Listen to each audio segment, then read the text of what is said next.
This Bosch 2-in-1 impact driver rules. Oh, yeah! That couldn't have been Macho Man Randy Savage indeed. Yeah, a.k.a. your inner Bosch. I'm a macho manifestation of that feeling you get when you use that 2-in-1 impact driver. Oh, yeah? Nah, say it with your chest, brother. Oh, yeah! Oh, yeah! We'll work on that. The more you Bosch, the more you feel like a Bosch. When was the last time you refreshed your bedding? Sleep cooler with Avocado's naturally breathable, certified organic sheets. Choose from GOTS certified organic cotton, linen, or hemp. All made safe certified to the highest standards of non-toxic safety, delivering the ultimate in luxury, sustainability, and style, and a deeper, more restorative sleep. Join Avocado's mission to be one of the world's most sustainable brands at avocadomattress.com. Ready to explore Europe the striped way? Then fly with Condor Airlines. With non-stop flights to Frankfurt, Germany, it's easy to connect to vibrant destinations across Europe.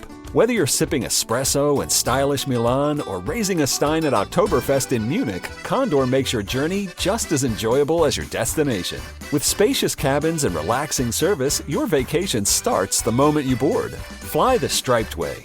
Visit condor.com today. And now, here's the question. Hola, bitches. Good day to you and yours. All right, yesterday, we participated in the first annual Miles Montgomery Golf Classic. And, well, thanks to a combination of great weather, flowing alcohol, copious amounts of weed, good spirits, and a fantastic job by our promotions department, I dare say that yesterday was a success. But do you know what did not happen? Anything weird. That's not the case for a group of disc golfers in South Carolina. Now, they were at the 11th hole when a hammerhead shark fell out of the sky and onto the course. Whoa. That is, in fact, weird. Now, you know what's not weird? Running into a bear in the forest. Two hikers in Greece, they did just that. Now, while one guy whipped out his bear spray, the other guy was attacked and killed by the bear. That does not sound that weird until you find out that the bear did not bite the guy. The bear did not maul the guy. The bear pushed his ass off of a 2,000-foot cliff. I don't know about you, but that makes it real personal. Again, the bear pushed him off of a cliff. Surprise. It's also not weird or out of the ordinary for a plane to make a bumpy landing. In fact, there is a fairly long list of reasons for a bumpy landing. Misalignment, wind shear, turbulence, short runway, aircraft type, inadequate stabilization, incorrect flare. I don't even know what incorrect flare. But in this case, it was a bumpy landing because the pilot's prosthetic arm fell off as he was landing the plane. It happens. Kind of a crazy thing to see, but that is what we're talking about today. Our question, brought to you by our friends at Advanced Hair Restoration, is all about the crazy. Because sometimes things are just kind of crazy. And our question is, what did you see that was kind of crazy? To be a part of the big show, call 206-803-ROCK. Like KISW on Facebook, follow us on X and Instagram at Men's Room Live. And send those emails to the Men's Room at KISW.com.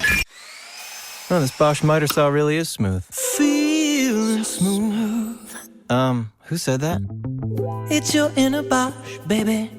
I'm that scoobity-bebop smooth feeling you get when you make smooth cuts with that moobity-mibbity-mibbity-mubbity miter saw. So I'll just keep ski-bop sawing then? Now you're getting it. Beep-bop, beat-up, wow, miter saw is my favorite. The more you Bosch, the more you feel like a Bosch. When was the last time you refreshed your bedding? Sleep cooler with Avocado's naturally breathable, certified organic sheets. Choose from GOTS certified organic cotton, linen, or hemp. All made safe certified to the highest standards of non-toxic safety, delivering the ultimate in luxury, sustainability, and style, and a deeper, more restorative sleep. Join Avocado's mission to be one of the world's most sustainable brands at avocadomattress.com. Ready to explore Europe the striped way? Fly Condor Airlines nonstop to Frankfurt and connect effortlessly to most European destinations. Relax and start your vacation in comfort. Fly the striped way. Visit condor.com today and book your next adventure. Hate doing cardio? Try brushing and flossing your teeth. I'm not talking about building up a sweat. I'm talking about building a healthier mouth for a healthier heart, for a healthier you. Smile Generation. Trusted dentists look at your care through the lens of the mouth-body connection, because what happens in the mouth plays a critical role for the rest of your body. To find a dentist near you, committed to treating all of you, visit smilegeneration.com/confidence today. And live longer, healthier, and happier with confidence unleashed. But teacher, when are we ever going to use math in the real world? With Kelley Blue Book My Wallet on AutoTrader, you don't have to. At least not car math. Hit the road with confidence knowing exactly what you're going to pay each month for your car. AutoTrader. The debauchery rolls on. You're listening to The Men's Room with Miles and Thrill. 99.9 KISW. Oh, Patrols, away we go. Welcome to the 20th anniversary season, episode number 4,334. What a large and in charge program we have for you today. Guaranteed future repeat, the exciting return of Sit and Spin. Yesterday, did you guys get a chance to try any delicious beer? Maybe the 20th anniversary lager from Black Raven or the Men's Room IPA in the bright yellow tall can. Yeah. I did have quite a bit of the IPA, yes. That went down really, really nice. On a day like that, man, it was great. Yeah. So today we're going to keep the tradition rolling, and we're going to get into the beer world. Now, one thing we do know is that, for the most part, there are two formats in the music genre that really like beer. That would be rock and country music. Without a doubt. Now, beer not as popular so much in the newer rock music, but it used to be back in the day. Oh, yeah. ZZ Top, beer drinkers, and Hellraisers. George Thorogood, one bourbon, one scotch, one beer. There were a number of songs that had to deal with beer. Now, in the country world, they love beer too. Yep. So today, and we'll know some of these songs, but it's more about hearing what the country folk are singing when it comes to beer. Yeah. Because they got it covered. So today, the 10 best country songs about beer. Coming up at 4:30 today. And as we mentioned the golf tournament, we have some thanks to give out, and that's a fact. Man, we had a great day yesterday up at the Bill Wright Complex at Jefferson Park. We want to thank some sponsors first and foremost because they made this thing happen, along with the people who came out and attempted to swing the golf club. Mm-hmm. So first of all, we want to thank our friends at Pinky's Plumbing. They were our title sponsor. Yeah, man. Those guys are amazing. They came out, man. They had a pig on the golf course. I saw two pigs at one point. You saw two pigs. Did you hear what the pig did to me? What did the pig do to you?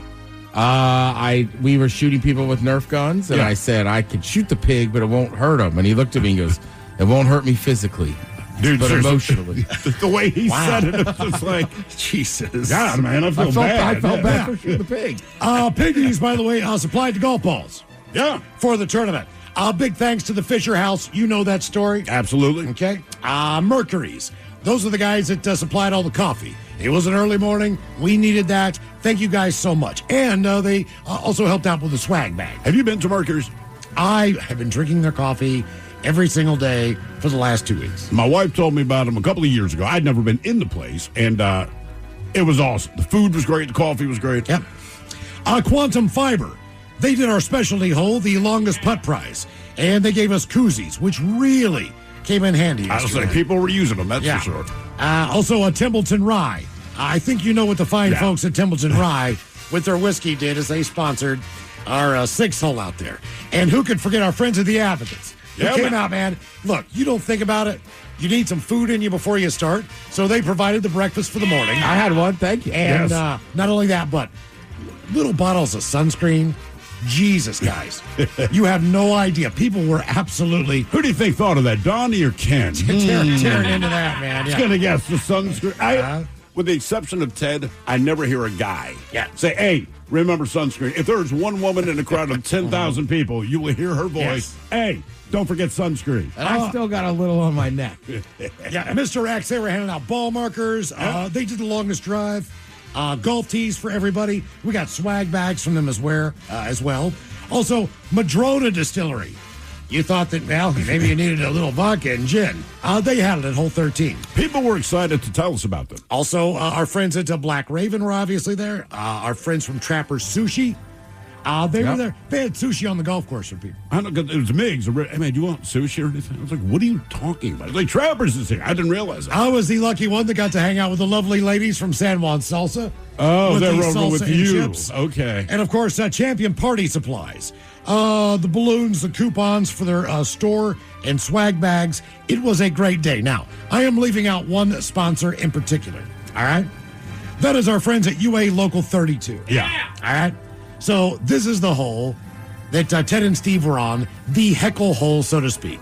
Now, you guys went out there with Nerf guns and were shooting people as they were teeing off. Typically, we try to get them on the backswing, right? Right when you know they're concentrating, they've determined that they're ready to take the shot. We'd pop off a couple of Nerf bullets, and one of two things happened. Either they fought through it and got like the best stroke of their life, right? I mean, these guys are crushing, or you totally took them out of the game and they'd slice. Now, as far as seeing something crazy pertaining to our question today, what did you see that was kind of crazy?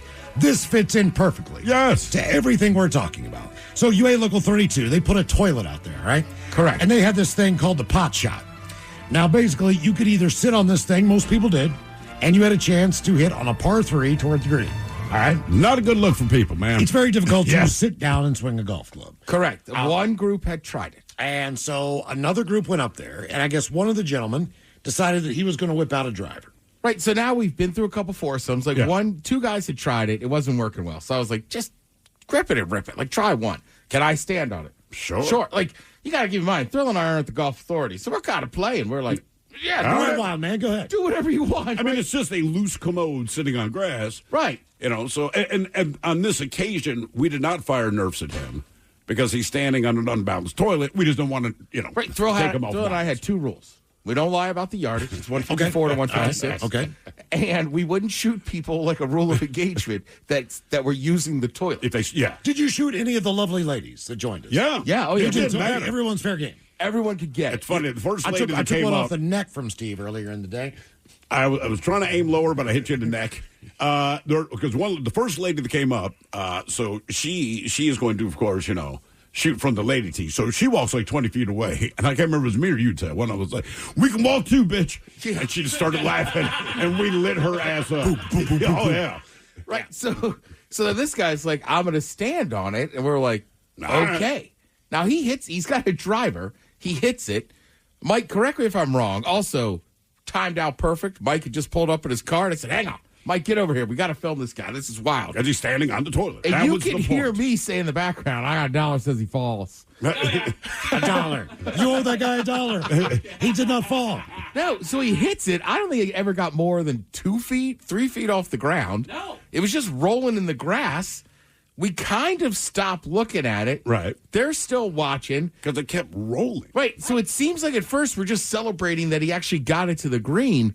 Then I see his friends really going nuts. And I'm like, no. And like, right, watch the video. You could see me ask the guy, like, did that really just happen? Yes, and it went in the hole. Yeah, he got a hole in Our one. KISW's He Facebook hit a hole in page one from the toilet. has this video up there. It Now, is I have unreal. seen holes in ones before in my lifetime. I've seen a number of guys hit them around me.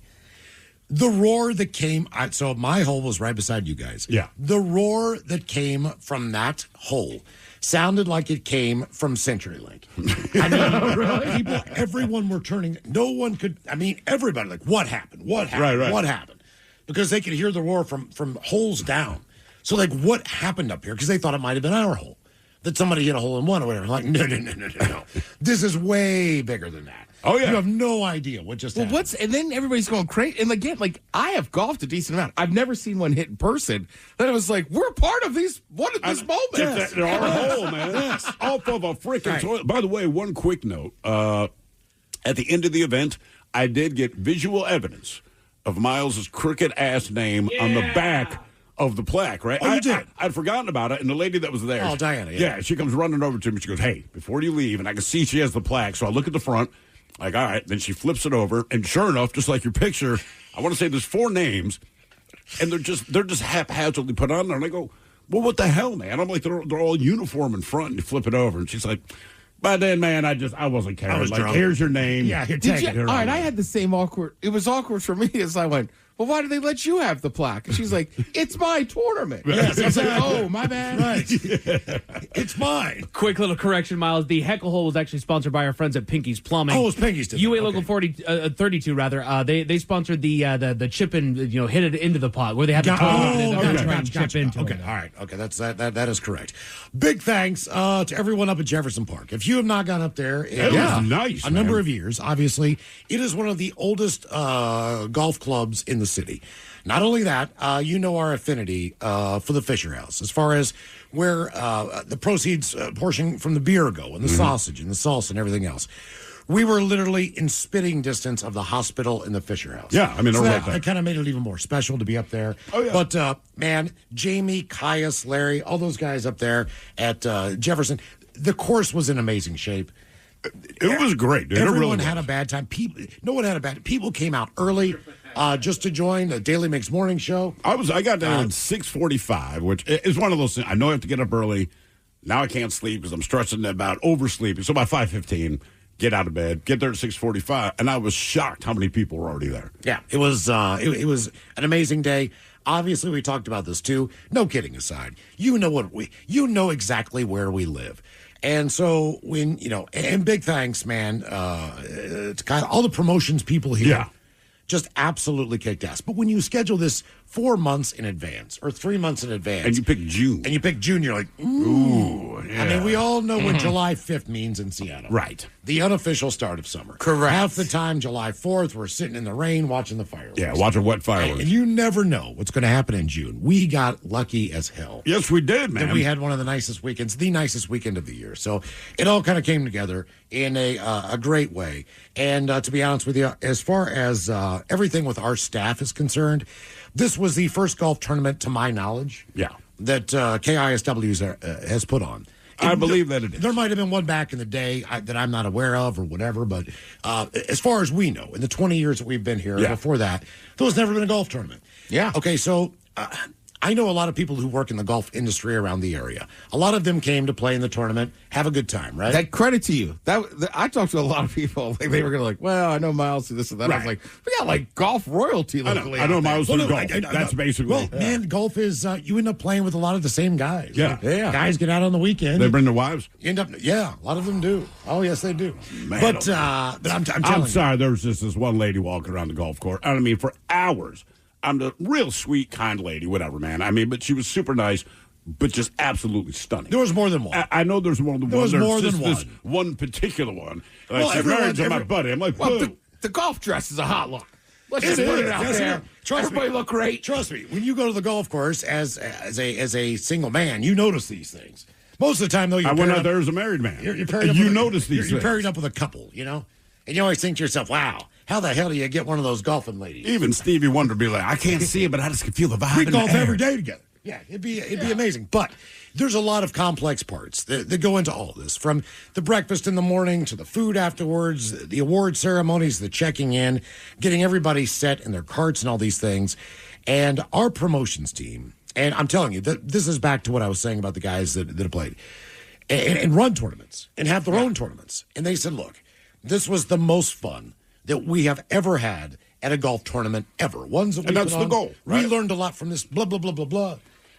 And this is the first one that we have ever done. So, I mean, that is a testament to the staff that we have, the sponsors that help put this together. Everybody, man. Everyone at Jefferson. This was, man, it blew me away. And it's funny because we walk in today and Castle, as he does after any big event we have, say, hey, well, it's fresh on your mind. Any feedback, anything we can improve on, blah, blah, blah. Like to send an email, right? New ideas.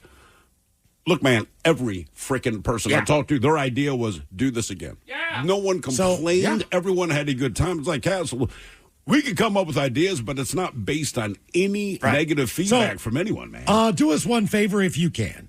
The video is up. If you follow KISW or like us on Facebook, Instagram has the video up as well. All right? Yeah, Men's Room Live. If you can just tag Barstool Sports. Ted, what were some of the other ones that you were thinking of? Bro Bible, maybe ESPN. Bob does sports. They do a lot of golf and stuff. Paige Spiranak, whoever. Yeah. Go big or go home. Tag Chetty, man. Get freezer tarps in there. It would be very, very cool. Dave Portnoy, whoever, to get this thing to the point where, more people get to see it than just us. It's ridiculous. If you can it was help awesome. us spread the word, man, that's very cool. We don't need the credit for the tournament being ours. We just need people to see that thing so they can go, oh my God, like our question, what did you see that was kind of crazy? And there were probably, because I know this to be a fact, there was another group waiting on the tee box when you guys were up there. Yeah. So there was another, there were another 4 dudes. 4 dudes. Correct. Who got to see this thing go in the hole, along with the 4 guys that are playing in their group. Oh, everybody celebrated. It was a huge crowd up there. And people were just losing their S. And then people started running down the fairway to make sure that this really happened. Which is always and then the next couple groups, because they heard it, were like, we heard what happened. Then after like an hour, we'd be like, "Do you hear what happened at our home?" People were like, "No, what happened?" We're like, "All right, okay." Did anyone else attempt that? Yeah. After that, I was going to say, everybody thought that was the way to go. He was the first guy to stand on the toilet, right? No one had done it, and he was, "Do you mind if I do it?" Again, 154 yards out. Yeah. This is a legitimate golf show. Everyone after that's like, well, I'm going to try at least one standing on the toilet. And we're like, guys, he did not use that as his strategy. He did it because it's funny. It just happened to go in. But, I don't think it made him a better golfer. People are like, F that. So it became like this weird superstition, like you got to try one. At least, top of the toilet, and I don't know, that's the way to shoot. I didn't know what else to do. I had 5 drink tickets. It's like, here, take these. Go get loaded. You deserve something. Go get loaded. But seriously, everybody had a great time. Man, people were just having a blast. It was nice to see so many smiles. Everybody that came up was like, hey, man, what can we do to make this better? And they're like, there's absolutely nothing that you could possibly do to make it more fun than we're having right now. We literally asked everyone. I mean, just nothing, man. Like, you guys need a water? Do you need a beer? Like, you being taken care of? Everyone was like, this is just an awesome time. So, asking people, do you need a beer? Basically, they walk to their golf cart, open the bag, like, oh, never mind. Here, you got it. You got it. These are golfers. Yeah. Golfers do come prepared, right? Yes, they do. You needed a Zin, somebody had one. If you name there's a lot of stuff in those bags. that you want, within 4 golf carts, it's there. You also learned I need a one-legged hooker from Tijuana. But hang on, man. It's in my bag. Right, just hold on. Let's call my cart guy. You find out where men stash their stash. Yeah. Which is in their trunk, So just so you know, that was awesome. So once again, a big thanks to everyone who came out and played. Our friends at the Bill Wright Golf Complex at Jefferson Park. Again, Jamie, Caius, Larry, thank you. Our promotions team did an amazing job. Hell yeah. And we got to see something that was crazy. Which was a hole-in-one from someone standing on top of a toilet. So in honor, what did you see that was kind of crazy? 206-803-ROCK. Oh, this Bosch miter saw really is smooth. Feeling smooth. Who said that? It's your inner Bosch, baby. I'm that scoobity-bebop smooth feeling you get when you make smooth cuts with that moobity-mibbity-mibbity-mubbity miter saw. So I'll just keep ski bop sawing then? Now you're getting it. Beep bop beat up wow, miter saw is my favorite. The more you Bosch, the more you feel like a Bosch. A healthy life starts with great sleep. Wake refreshed with Avocado's GOTS certified organic green mattress, delivering breathable, back-loving support. Natural materials from Avocado's own sustainable wool and latex farms. Easy financing, a 1-year sleep trial, and deep, restorative slumbers. Organic sleep awaits at avocadomattress.com. Ready to explore Europe the striped way? Then fly with Condor Airlines. With non-stop flights to Frankfurt, Germany, it's easy to connect to vibrant destinations across Europe. Whether you're sipping espresso in stylish Milan or raising a stein at Oktoberfest in Munich, Condor makes your journey just as enjoyable as your destination. With spacious cabins and relaxing service, your vacation starts the moment you board. Fly the striped way. Visit condor.com today. Hate doing cardio? Try brushing and flossing your teeth. I'm not talking about building up a sweat. I'm talking about building a healthier mouth for a healthier heart, for a healthier you. Smile Generation. Trusted dentists look at your care through the lens of the mouth-body connection, because what happens in the mouth plays a critical role for the rest of your body. To find a dentist near you, committed to treating all of you, visit smilegeneration.com/confidence today. And live longer, healthier, and happier with confidence unleashed. Look around. What do you see? Cars, lots of them. And guess what? They're probably on AutoTrader. Whether you're into timeless classics or the latest trends. Did somebody say solar-powered, eco-friendly, vegan leather-wrapped, aromatherapy-scented, disco ball-equipped, self-driving car? If you see it on the road, you can likely find it on AutoTrader. Big cars, small cars, blue cars, new cars and used cars, electric cars, and one day, maybe even flying cars. With millions of options to choose from, buying a car becomes a whole lot easier. See it, find it. AutoTrader. Always live on the free Odyssey app. Text the guys at 206-803-ROCK from the Pinky's Plumbing Studio. You're in the men's room. Okay, real quick, this one does not end well, just so you know. Not trying to give away the end of the movie, but it's crazy. Okay, so two guys are hiking in Greece. A man and his best friend. And they are in the Fracto Forest. Fracto. That is near the city of Drama. Mm-hmm. Yes. I guess these guys were kind of like the Civil Air Patrol as far as what they were into. Yeah, because they'd found the wreck of a World War II Greek warplane or something in a fairly inaccessible area of these mountains. And Correct. I believe they were trying to work their way back there.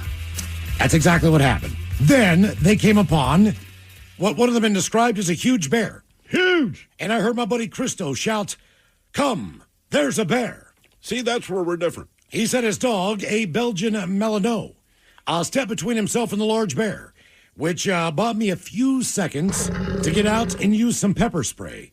The bear then turned to my buddy and pushed him hard and threw him off a cliff. A rep for the wildlife group said it did not appear the bear had attacked the hikers, but was likely defending itself from a perceived threat. However, he pushed the man off a cliff down a ravine, and they finally found the body. It was recovered on Tuesday. He's been through that section of the forest before. He discovered the remains of that Air Force fighter plane in an extremely inaccessible site, but now his buddy's passed on because his buddy got pushed over a cliff by a bear. Do we believe that? Good question. That's my only question, right? If I'm a cop, right? And for the purposes of today, I would just assume he's telling the truth. But again, pertaining to our question, what did you have to see? If a guy comes down and says, "Hey, man, yeah, me and my buddy were hiking, and the bear pushed him off of a cliff," I don't know that I buy it. A little bit skeptical. Yeah, he didn't attack him. He didn't bite him. He did not claw him. He did not maul him. This bear went to your buddy and pushed him off of a cliff. After being pepper sprayed or being bear maced. But I would also say, too, though, they're saying that it might be more of just the bear charged. It may have. Yeah, got him close enough. Yeah. I know. I pictured him standing on two legs, staring him down. Like, what you want? Yeah, pushing him in the chest. Get the F out of here. Our question, what did you see that was kind of crazy? 206-803-ROCK. You want some? You want like, some of this? You're not wrong, but also, like, maybe they shouldn't say pushed. I know, but that's the... Okay, no, you're absolutely right. So I guess that would be my argument. If the guy came down, and Miles is telling me the story, like, wait, did the bear bump into him and he went off the cliff? I believe you. If you say the bear pushed him, I'm like, we're going to launch an investigation into this. Hello, Chris. Welcome to the men's room. Hola. Hola. All right. So when I was a teenager, there was this huge thunderstorm that was going on during the summer, and I was home alone. And since there was nothing really to do outside, I was like looking for a DVD, some movie to watch, and then I just happened to look up at the window, and I looked. It was my neighbors across the street, but it was the house behind that house, and I looked up, and it got struck by lightning. Oh, damn! Did it blow the roof off? As far as I know, it didn't take the roof off, but it did. It started like a few small fires in the house. Okay. Well, that's significant. Now, were they home at the time? No, they weren't. So that kind of, it was one of those things where I learned about it later on, because then it was probably like an hour or two later that the fire department was there, and I was like, oh, I should have called 911 about that because I saw it happen, you know. But 2 hours later, like, yeah. oh, yeah. Well, they got it. No worries. It did not cross your mind to do that. Depending on the obviously the severity of the storm, you try to wait for it to dissipate before you go outside. Sure. Thinking that that's the right time to go and check. It's not. You think because it stopped raining that you can't get hit by lightning. Right. That is not. The air is still the same. The presence of lightning is still there. Even if the front has passed, as our buddy VD will remind you, you can get struck by lightning from about 100 yards away from the storm. No, it's longer than that, man. It's like 150 maybe. But it's substantial. Didn't he say it was like 20 miles or something like that? It's a long way away. It's a super Sometimes long way. you can't tell just with the storm. Like I remember in high school, there was a kid that was running on a track. Right. He's all by himself, right? Same thing. It's like springtime, kind of misty. You can tell like there might be a storm. One bolt of lightning. That was it. That's it. Right.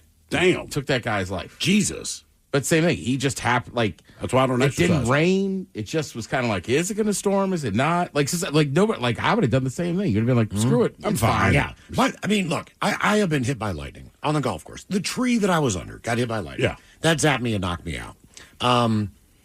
But the weirdest weather phenomenon I have ever seen in my life was in the middle of a hurricane. So it's 2:30 in the morning, and I'd been through 2 or 3 at this point. Some that had flooded my house, no real damage ever. I did have a hurricane blow through that blew a tree in front of my driveway, and I couldn't get out. So that was, out of all of them, well, no. That's annoying. The flooding of the basement was the worst. Well, yeah. That comes in second. But there was another hurricane, and it was about 3 o'clock in the morning. Now, at this point in time, I was doing a morning show. 3:30 was a normal wake-up time for me. Yeah. But we also knew that the hurricane was coming through overnight, which is a first for me. I had seen most of these storms during the day. Sure. I'd never been asleep when a hurricane, I just was having a tough time. The sound of the wind, our house was, there were no less than 40 huge oak trees. Okay. That were around the property. A tree across the street could have come over and crushed my house. Right. That's just how tall these trees were. So I was kind of paranoid about that because you could hear the trees rocking back and forth. You could hear the cracking of them. You didn't know if those were branches falling, trees falling. So, of course, I'm up. So all of a sudden, when I get up, I go to brush my teeth real quick. I'm like, I'm just going to go in. Probably a better idea to go in early anyway, just in case we've got all these announcements, everything else. So I get up, I step outside, and it is perfectly calm. And I'm like, wow, all right, we're good. I look up. It is a full moon. I can see all the stars. It is absolutely beautiful. And then I see the moon start to disappear again. And I realize this must be the eye of the hurricane. Yeah, you're standing and in the eye. I am correct on that. Even though it's dark, that moon lit everything up to the point where you could see it. And you were like looking at the backside of a swirl. All right, that was pretty wild. Then I look over at my neighbor Walt's house in his backyard, and a tornado is on the backside of this hurricane, on the backside of the eye, and is coming straight at his backyard. And the wind just picked up. I cannot explain to you how it went from calm to just hurricane force winds. This tornado rips across Walt's backyard, knocks 2 trees over. Miraculously, they miss 3 homes. The house behind his, they miss Walt's, they miss mine. Right. They fell like 2 matchsticks in the same direction. All of a sudden, this tornado, which I have never seen, I've never seen anything like this, which is carving a path through his yard, takes a hard left-hand turn as it's coming toward my house and skates between my house and the one behind mine, which was probably about 100 yards in between the two. Yeah.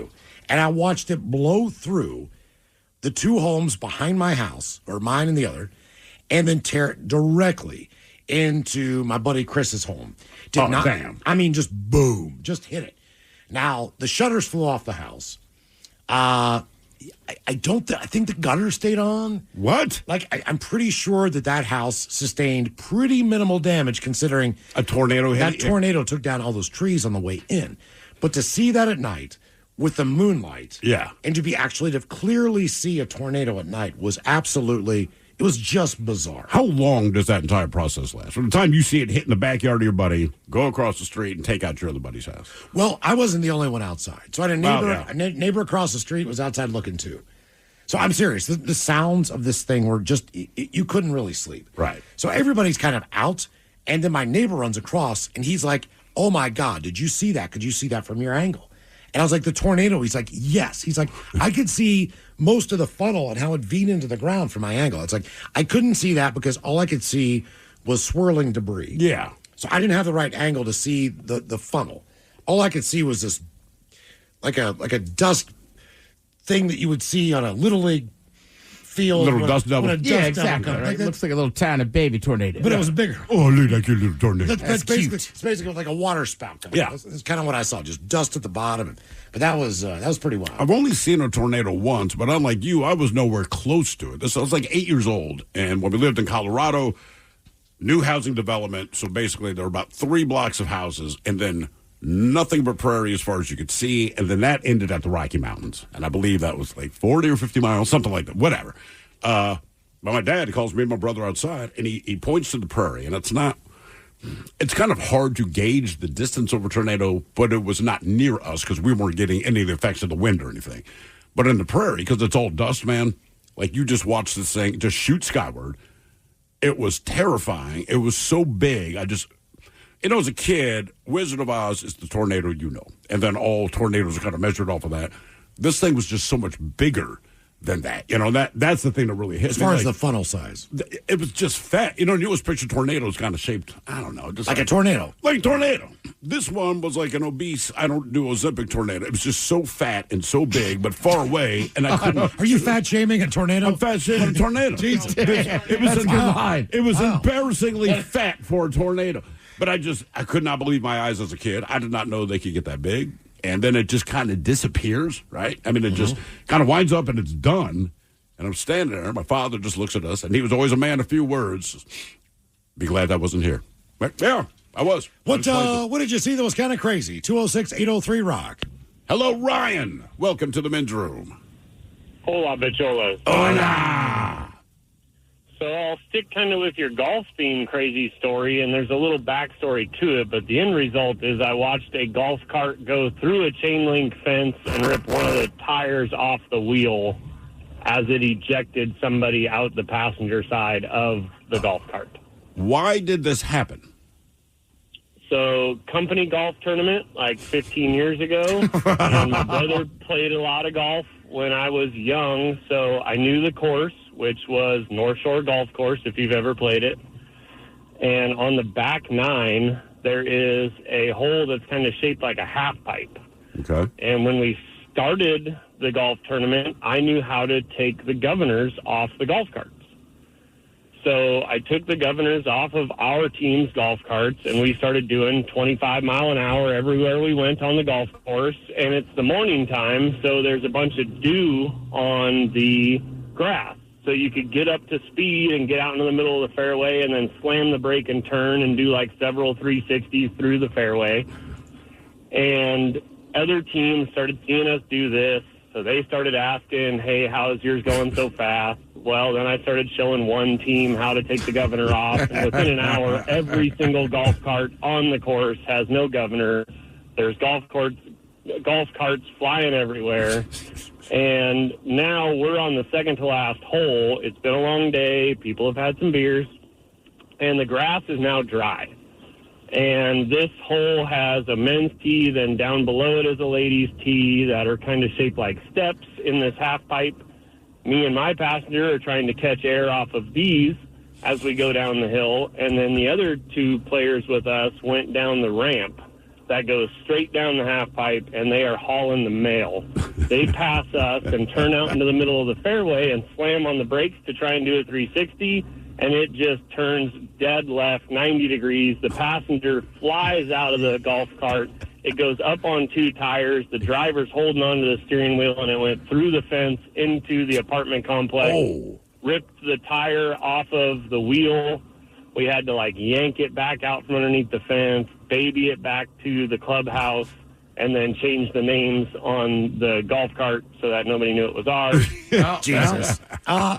Okay.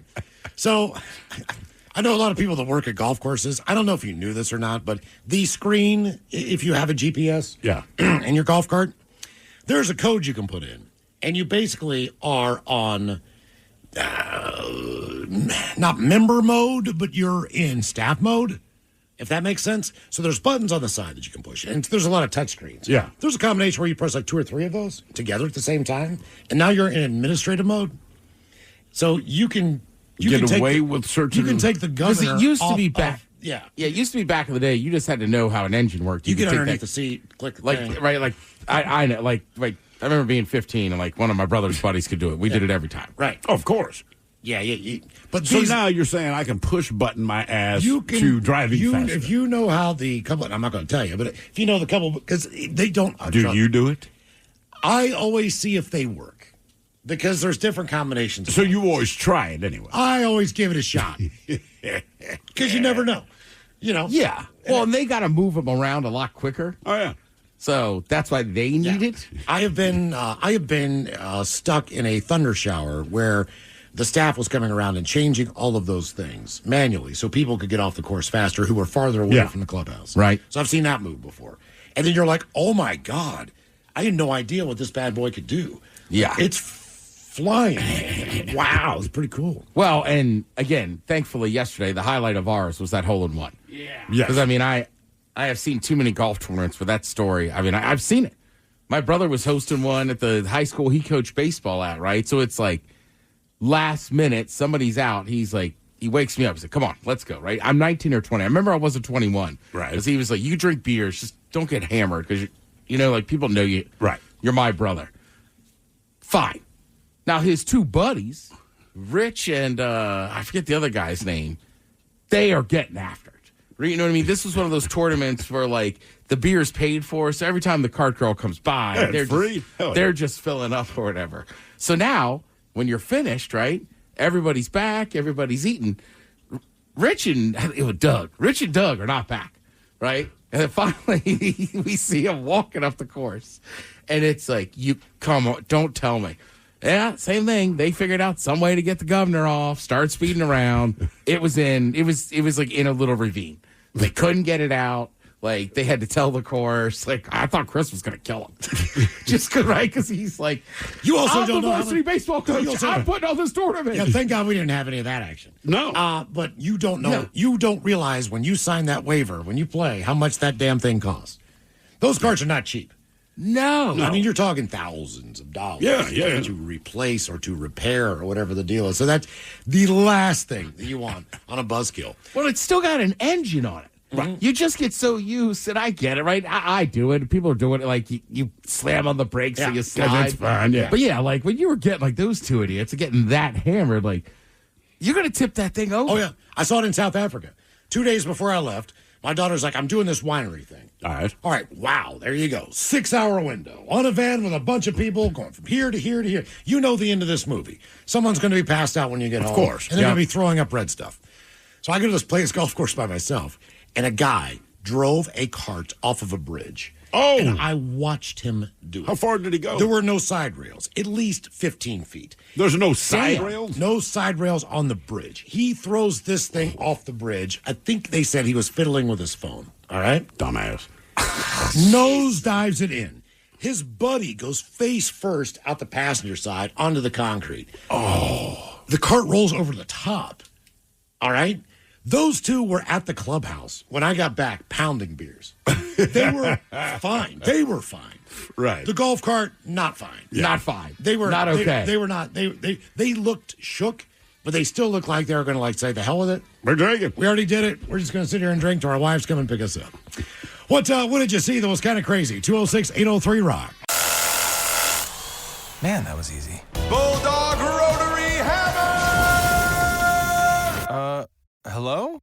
It is I, He-Man, your inner Bosch. Inner... Bosch! I'm sorry, what? That powerful feeling you get when you can powerfully blast through concrete. Say it with me. What, like right now? Yes! We have the power! The more you Bosch, the more you feel like a... When was the last time you refreshed your bedding? Sleep cooler with Avocado's naturally breathable, certified organic sheets. Choose from GOTS certified organic cotton, linen, or hemp. All made safe certified to the highest standards of non-toxic safety, delivering the ultimate in luxury, sustainability, and style, and a deeper, more restorative sleep. Join Avocado's mission to be one of the world's most sustainable brands at avocadomattress.com. Ready to explore Europe the striped way? Fly Condor Airlines nonstop to Frankfurt and connect effortlessly to most European destinations. Relax and start your vacation in comfort. Fly the striped way. Visit condor.com today and book your next adventure. Hate doing cardio? Try brushing and flossing your teeth. I'm not talking about building up a sweat. I'm talking about building a healthier mouth for a healthier heart for a healthier you. Smile Generation trusted dentists look at your care through the lens of the mouth-body connection, because what happens in the mouth plays a critical role for the rest of your body. To find a dentist near you committed to treating all of you, visit smilegeneration.com/confidence today and live longer, healthier, and happier with confidence unleashed. This episode is brought to you by Progressive Insurance.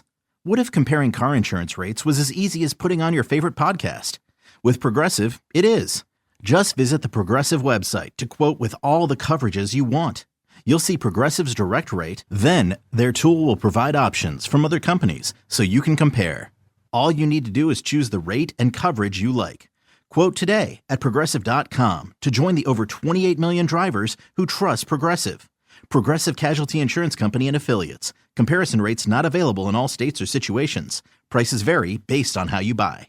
When a cold has you down, it's the little comforts that lift you up. A warm blanket, a cup of tea, and a tissue that actually feels good on your skin. Infused with aloe, Kleenex Cooling Plus Aloe provides a hint of cooling freshness to help your skin feel restored. So, whether your skin is feeling dry, chafed, or irritated, you're only one wipe away from helping it feel relieved. So, the next time you have a cold, get a hint of instant cooling relief with new Kleenex Cooling Plus Aloe. For whatever happens next, grab Kleenex. Looking for a job is lonely. Endless searching, phone calls that go nowhere, applications that vanish into thin air. What if you could link with dozens of local companies who are hiring right now with just one connection? That's Express Employment Professionals. Find us at expresspros.com. One connection, endless opportunities, and no fees ever for job seekers. Express Employment Professionals. expresspros.com. Hate doing cardio? Try brushing and flossing your teeth. I'm not talking about building up a sweat. I'm talking about building a healthier mouth for a healthier heart for a healthier you. Smile Generation trusted dentists look at your care through the lens of the mouth-body connection, because what happens in the mouth plays a critical role for the rest of your body. To find a dentist near you committed to treating all of you, visit smilegeneration.com/confidence today and live longer, healthier, and happier with confidence unleashed. This is the Men's Room with Miles and Thrill. My question, what did you see that was kind of crazy? 206-803-ROCK. Hello, Logan. Welcome to the Men's Room. Hola, bitches. Hola. All right, so what happened was I was around 16 years old, and I was, I don't know if you guys know, I don't know if it's around anymore, about the Kent Street races, but when I was 16, I used to go there every weekend. In this old Lexus that my dad's girlfriend had lent me. And, make long story short, we went there one night and this guy had lost a race. I guess he was supposed to pay someone. I don't know the full story, but he ended up getting jumped by a bunch of guys. People were pounding his windshield in, and he floors it and runs over a bunch of people. And mind you, again, my buddy and I are 16. We're like, what the hell is going on? And pulls out a gun and starts shooting. Oh, Jesus. So we start running back to the car, obviously, and I'm hearing the bullets fly by us. Anyways, long story short, everyone calls the cops. We hightail it out of there, push police helicopters, and yeah, that was a pretty crazy one. Did they catch the guy? Yeah, definitely. And how close were you to the action, as far as when everyone's jumping on the car and he starts firing the gun? Oh, probably probably 15 feet. Oh, okay. Damn. So did he hit anyone? Oh, yeah. He ran over at least 10 people. I mean, So there was a trail of destruction behind him of people that needed help. oh, yeah. No, there were ambulances. There was, like I said, it was not something you see every night. So did you stay? And that's a good thing. Yeah, did you stay to watch the rest and help, or did you guys say, the hell with it, we're 16, we're leaving? So, no, we went across the street to the other gas station and watched for a little bit. Okay. Safe distance. Yeah. Yeah, you just got to get at that age. You're just getting out of How there. long did it take for the cops and ambulances to show up? Immediately. I mean, it was maybe because if you know the Kent Street races, there's cops linger, and I mean, Yeah, I was going to say they're probably those close. straight races got so famous. There was like a show on A&E or something that was just about people getting arrested at those races. Yeah, street racing. Oh yeah. Wow, Yeah, man. it was. There's a lot of stories like that, I'm sure, but I mean, that was the craziest one I saw there. Do you still race your car? No, absolutely not. Well, why do you say it like that? Because of that event, Or the bad car, accident, or the what? car you're driving? Well, the car I'm driving I just have a work truck, but no, because like a year after that, I got arrested for street racing and not street racing, but just reckless driving. I guess. So what's that ticket? That ticket, how much was it? Yeah. Oh man, after everything, it was probably like $6,000. So so close to a DUI. Yeah. So what does that do to your insurance? Well, I didn't have insurance. Okay. So, all right. So nothing. Didn't affect me none. when I got insurance, it was definitely a lot higher than it should have been. Okay. Okay. Yeah. Funny how they know those. $6,000. Wow. Yeah. I mean, and especially typically at that age, that's a devastating blow. But I think a lot of cities, right? Like there was a scene in D.C. that was massive for years. I mean, it was like, I don't know if it was O Street, just one of those streets names. But then unfortunately, one night, like somebody got killed just crossing like a pedestrian because like one of the cars lost control. Then And that's when they get into it, right? So if Yeah. the driver spins out of control, launches himself into a tree, they're like, be careful. Well, the Once you hit a NHRAs pedestrian, man, they're like, we're shutting this bad boy down. The NHRAs are in Kent, aren't they? Yeah. Isn't that where the racers. track is? It's padded on the sides. So you'd think they might have like just amateur night. Like, do it there? Look, you I'm signed the almost waiver. positive they do that now at a lot of those. They do. At those raceways, right? Because street racing, it's just one of those things. It's Super hard. dangerous. It's hard, right? It's hard to get it away from it, right? Like they're just always doing it. They do it. It's massive in Texas, Oklahoma, like wherever it's you a go. huge thing, man. And my neighbor, he's the most unassuming guy in the world. He actually reminds me of my brother. They're both very nice, super intelligent, always very cordial, but for the most part keeps to himself, kind of soft-spoken. But he has this badass vet, right? Now, he has two cars, and if he's going to work, he takes, like, his minivan or whatever. But on the weekends, it's his vet. And every Sunday, man, he is up super early. So I'm outside smoking. Well, they have those tracks for him. Well, it's the thing. He comes back, and he just walks over. I think we're talking football at this point. It's like August, so football's about to start, and he's a Hawks guy, so we're trading what we think our seasons are going to be. And I'm like, dude, do you work every Sunday? He's like, oh, no, man. I'm on call all the time, but basically, I take Sundays off. And I'm like, you get up real early, man. You just take your vet out for a drive, and he's like, I put on my driving gloves. I go down to the track. I can't remember which track it is, and he's like, and I haul ass against everybody else that has a powerful car. And again, that's cool. But coming from this guy, you're like, what? It'd be like Stephen Hawking telling you, I always go to the brothel and the ladies love me. It's just, it might be true. Well, it's just not I something would you hope expect. anyone who buys that car buys it to drive it. Oh, and to, he buys it and to to do drive it safely. Yeah, that's why he does the track, that's man. That's the environment. I've never been in a street race, but this is, so in Baltimore, it's just a stupid thing. So picture like, your impromptu car shows you get here, like a bunch of BMW owners get together, they show off the crap. Not a big event, but they're all together. They're watching their stuff. So there's a place called Druid Hill Park in Baltimore. They have volleyball nets, all this other stuff. So at the last second, get a phone call from a couple of buddies. They're like, hey, man, do you want to play volleyball up at Druid Hill Park? I think there'll be another foursome up there. I'm like, cool, in, right? About 10 minutes later, my buddy picks me up. He's the guy with the car, and he's one of those guys. His car is like 80 feet long. It's a station wagon. I don't remember what year, but I mean, not recent. And it had the simulated wood paneling down the side. And then It's a Griswold mobile. Basically, that's what it is. But inside, it's just full of junk, right? But again, we're early 20s. That's just kind of how you roll. So we're going up to Druid Hill Park, and when we get to the park, like any park, there's 8,000 different pathways you can take to get where you're going. Well, we can't figure out where the volleyball nets are. But this is a very nice day, and we realize there's a lot of traffic. So we're like, cool, man. Just follow these dudes, because they're probably going at least in the vicinity of where they're. Well, they weren't. Anyway, so we peel off to the right. Turns out the volleyball nets were a deep left, but we make a right, and we're driving like 5 miles an hour. We can't figure out what all this traffic is, but what are you going to do? Then we just start seeing like just hundreds of people, like we're driving real slow toward them, and it's kind of festival-y. It's nothing official, but people are clearly having a really good time. And Ted, you'll appreciate this. It's the kind of event where there's a big brother with a snake around his neck, right? Oh, yeah, he's out. He's out, right. And when you see that Every guy, neighborhood's got one. Right, but it speaks to what kind of the vibe of what's going on. So that dude's there. You see that guy downtown at Torchlight Parade. Right, that's what I'm saying, right? So it's that kind of thing, but this is not an official thing. We can't piece it together. And there's this big loop that you do. And around this entire loop, there's a crowd of people. And as we get to the loop, the traffic that is in front of us is now coming back toward us. And it occurred to us, and this guy's big-ass Griswold mobile with the wood simulated paneling on the side of this beat-up station wagon, we're in a car parade, all right? And it took us a while to piece this together, but we realized, like, every vehicle here is spotless. They have chrome rims. They are spinning. There are chicks sitting on the hood, with their boobs. It's that kind of thing.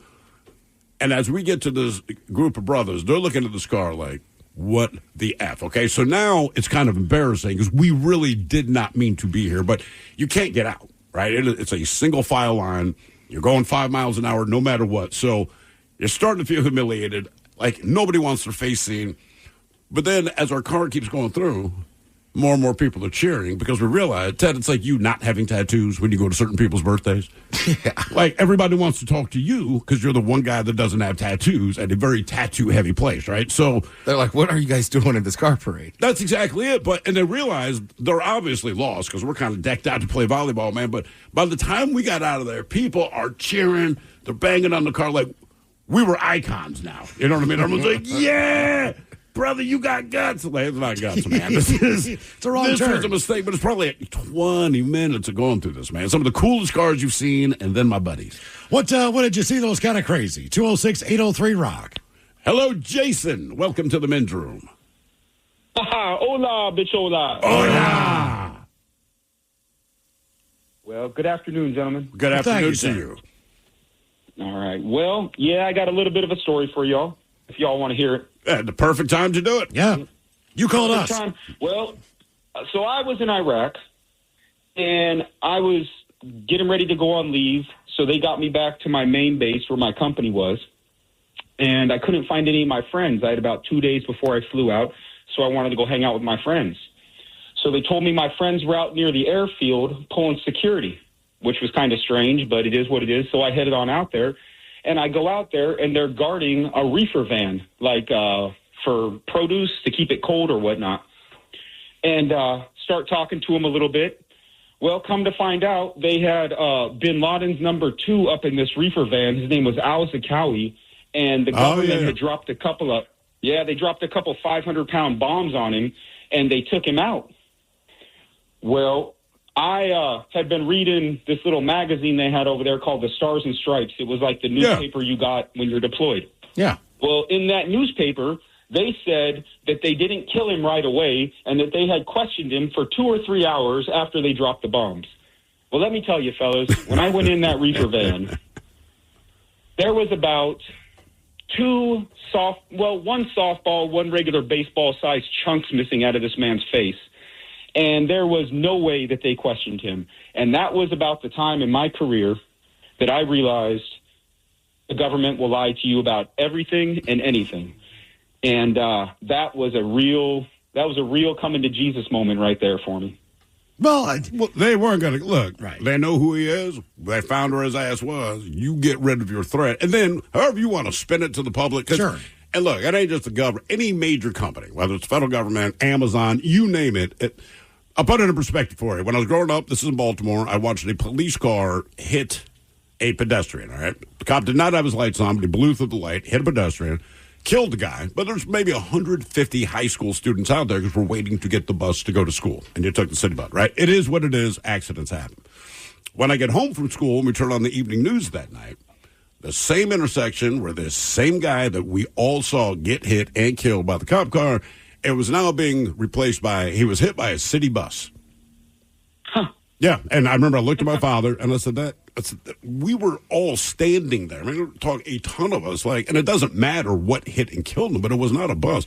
It was a cop car. And my father told me, I think I was 14, he said, look, man, just understand this one thing in life. The closer you are to being a witness, the farther things away are going to sound when you see it on the news. So what you hear is a variation of something that happened. And it's not the people that are specifically lying, but you ever do that game where I whisper one thing to Miles and he whispers it to Ted? By the time it gets back around to you, it's different. So it's kind of like that. I mean, in this case, they straight up lied because they kind of have to. And sometimes you just will. But, if you witness something versus what you hear on the news, I'd say news is it is adjacent to the information of what happened. 100%. Well, let me tell you, this was right about the time digital cameras were becoming mainstream. Nobody had those type of cell phones back then, at least where we were. Yeah. And so what did I do? I busted out my Hewlett-Packard digital camera and took me about 3 dozen pictures of this. And I still got those pictures on my hard drive to this day, but they don't come out ever. I was going to say, when's the last time you even looked at those? I don't think probably that day. Loaded them up, put them in a folder, and it's just stuff you don't want to see anymore. But then again, I started thinking as I got older, I was like, these pictures probably could get me into quite a bit of trouble. Yeah. So let's not share them. Well, you got to remember, too, okay? So we were there for 9/11. Yeah. Yeah. They closed the airspace. So when that plane started coming from Pennsylvania, they thought White House. So that's exactly what it could have been Pentagon, but they thought White House for sure. So thank God for those passengers. Yeah. But, that movie, for a lot of people, you could say, well, did that really happen? Did that plane go down in that rural of an area after it passed over top of Pittsburgh? It could have been brought down in a lot of different places. And when they made that left-hand turn, the plane was taken out. It was also being escorted by 2 military fighters on each side of that aircraft. Correct. Do the math. So keep that in mind. Now, when they shut down all airspace, after all of this stuff happens, that thing goes into the ground, blah, blah, blah. There are military aircraft flying everywhere, so they still have access to the space. Right. There were 2 or 3 commercial planes that were still being flown. Now, they were private, but one of them was picking up Osama bin Laden's kids. Right, to get his ass out. In Florida, in New York, in New Jersey. So they had to make these stops. On that day, that plane was allowed to fly, pick up his kids, and take the hell off. That's documented. Yeah. That actually happened.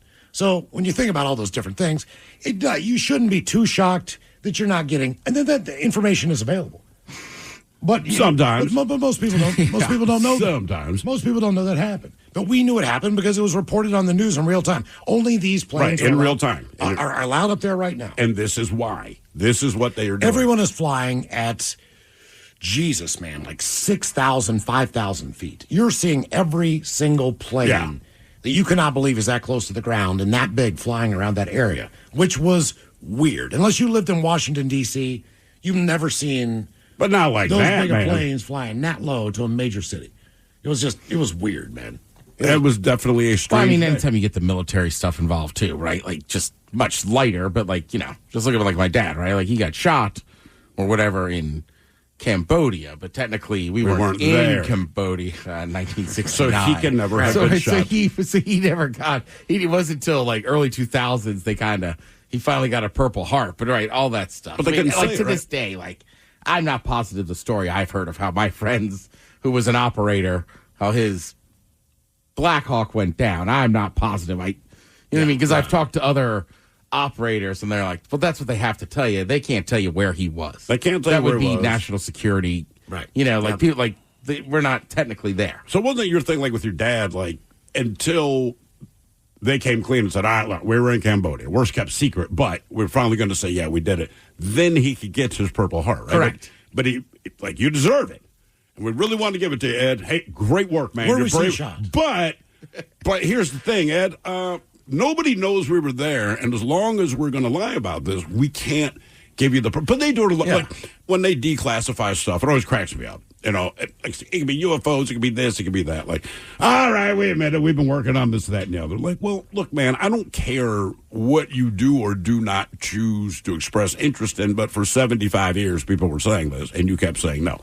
Then you're like, so, where on his body was he shot? I'm not positive. Just scrap metal or scrap metal. Okay, Shrapnel. Yeah, whatever. So I guess an explosion. But I just remember as a kid, it was like a big deal. And like, you don't really understand. Then as I got older, I was like, So could he not... At what age could he tell you, like... he always hey, talked man, about it, I but think they I'm in didn't... line for a purple... Like, could he tell you... Yeah, but they didn't declassify that stuff till years later. But he told you, like, hey, right. man, I was in Cambodia, so this ain't going to happen. Wow, listen, anybody that has any family that's ever been from Cambodia, it is pretty obvious we were there, sadly. It's terrible, right? Jesus. So, it's not shocking that the troops were also going over that line.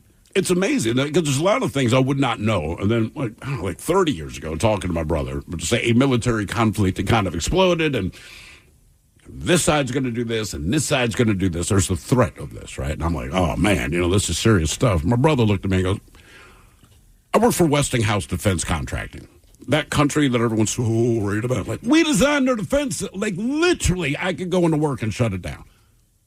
And this is known by both sides, but for posturing purposes, right? Because you can't back down or got to swing that big fat D. So he's like, you're hearing all this crap. He goes, I can tell you what's not going to happen. It sounds like if we were going to hit this place, they would call me. You don't need to do all this crap, and it'd be a fairly cheap operation because we designed their freaking defenses. Anyone that is... You can explain this to anyone that's had children, all right? So you have a job to maintain peace and order within your dynamic. Right. And it's like you going to Toronto, and there's the equivalent of Dave and Buster's. And guess what? They spell it different in Canada, so that's why we're going. Because your daughter did not want to go unless it was Dave and Buster. The exact same place. So what was the name of the place for real? I don't remember, but it would say like Miles's. But, games, But she didn't want to go. Neither kid would go. Because that's how kids are, right? I need dino nuggets, not a chicken nugget. But it's not Dave and Buster's. So the next day, my wife and I are like, this is BS. Because I'm not looking for a Dave and Buster's for these mofos. It's the same thing. So finally, when we're taking them there, my daughter, she's just kind of learning to read. So I'm like, no, they have a Dave and Buster's. My son's like, cool. My daughter's like, Dad, I don't think that's spelled right. That is how they spell it in Canada. Okay. Right. Did they have a good time? They had a fantastic time. We went back every night. It was great. They just sometimes that's how you maintain you gotta learn the to peace. manage the peace. That's exactly it. So it's Dave and Buster's. I don't think it says that. And then one day she's going to find out. Oh, I've told them since then. All right. They're like, you lied to us? I said, yeah. I can declassify that now. Yeah, I can declassify this. We are out of You Canada. were right. That was not Dave and Buster's. What did you see that was kind of crazy? 206-803-ROCK. When a cold has you down, it's the little comforts that lift you up. A warm blanket, a cup of tea, and a tissue that actually feels good on your skin. Infused with aloe, Kleenex Cooling Plus Aloe provides a hint of cooling freshness to help your skin feel restored. So, whether your skin is feeling dry, chafed, or irritated, you're only one wipe away from helping it feel relieved. So, the next time you have a cold, get a hint of instant cooling relief with new Kleenex Cooling Plus Aloe. For whatever happens next, grab Kleenex. If you're ready for a new job, let Express Employment Professionals help you. Express is already hiring for summer jobs in a variety of industries. Job seekers never pay a fee at Express. Go to expresspros.com to find your location. That's expresspros.com. Hate doing cardio? Try brushing and flossing your teeth. I'm not talking about building up a sweat. I'm talking about building a healthier mouth for a healthier heart for a healthier you. Smile Generation trusted dentists look at your care through the lens of the mouth-body connection because what happens in the mouth plays a critical role for the rest of your body. To find a dentist near you committed to treating all of you, visit smilegeneration.com/confidence today and live longer, healthier, and happier with confidence unleashed. Look around. What do you see? Cars, lots of them. And guess what? They're probably on AutoTrader. Whether you're into timeless classics or the latest trends. Did somebody say solar-powered, eco-friendly, vegan leather-wrapped, aromatherapy-scented, disco ball-equipped self-driving car? If you see it on the road, you can likely find it on AutoTrader. Big cars, small cars, blue cars, new cars and used cars, electric cars. And one day, maybe even flying cars. With millions of options to choose from, buying a car becomes a whole lot easier. See it, find it. AutoTrader. This episode is brought to you by Progressive Insurance. Whether you love true crime or comedy, celebrity interviews or news, you call the shots on what's in your podcast queue. And guess what? Now you can call them on your auto insurance too with the Name Your Price tool from Progressive. It works just the way it sounds. You tell Progressive how much you want to pay for car insurance, and they'll show you coverage options that fit your budget. Get your quote today at Progressive.com to join the over 28 million drivers who trust Progressive. Progressive Casualty Insurance Company and Affiliates. Price and coverage match limited by state law. Always live on the free Odyssey app. From the Pinky's Plumbing Studio, you're in the men's room. Text the guys at 206-803-ROCK. 10 best country songs about beer coming up at 4:30 as we will sit and spin. In the meantime, our question. What did you see that was kind of crazy? 206-803-ROCK. Hello, Aaron. Welcome to the men's room. Hola, fellas. Hola. Hey, love the show. Hey, here appreciate drinking it. a men's room IPA as we. There you go. Appreciate it. I got to tell you guys a personal tragedy. I hired a guy to come help me with my roof the other day, and he was helping me get some stuff off of the shelves in my shop. And I have an autographed men's room IPA beer can that you all signed at the 884 pub. He thought it was trash, and he smashed it. Oh, man. Oh, I was devastated. Yeah. You just lost like 15 cents. Yeah, I know. Maybe 20 in Michigan. Since I can't get back. That's right. Yeah, big fan, of course. Thank you, man. So, yeah, Mr. Hawk, I apologize. I have another story I didn't tell you about. Oh, he's going to throw a chair. My father was a fire captain, so I got to see a lot of weird, crazy stuff with him. But one of the ones I got to see, he used to take me to the New River Gorge Bridge Festival in West Virginia, Miles. Yep. You know that? It's Very the well. largest span bridge. I do. And they used to rappel off of that, and then they would parachute off of it. Yep. They base jump and they bungee. They base jump, they bungee. I got to rappel off of it. That was super cool. But I watched one guy base jump off of it, just didn't control his chute, and then on the riverbank right in front of me, he just hit, and his femur just... Yep. Oh, it's amazing. Well, it's amazing he's still alive. That is a large drop. That is scary looking from the top of that thing. But the guy did Especially when I'm survive trying to go the over fall? top. Yeah, it was just his leg. But the thing about it is, for that festival, there's a lot of, search and rescue and emergency people that go to that annually. So he's a good compliment. So to give you an idea, the Aurora Bridge is the same type of bridge. Right. So the George Washington Bridge that we know that separates Queen Anne and Fremont, same people who designed the bridge in West Virginia, those were the architects that they looked at this bridge here. Okay. The one in West Virginia is over a half mile longer. Wow. So All right. it is huge, and it's very high. It's the longest, biggest one-span bridge in the world. Yes. What TV show did you learn that, Ted? Well, Miles Bridges that build America. He's I'm talked just about it, but I saw it this weekend on Aerial America. Just this weekend? Yes. Okay. I meant to bring it up to him yesterday.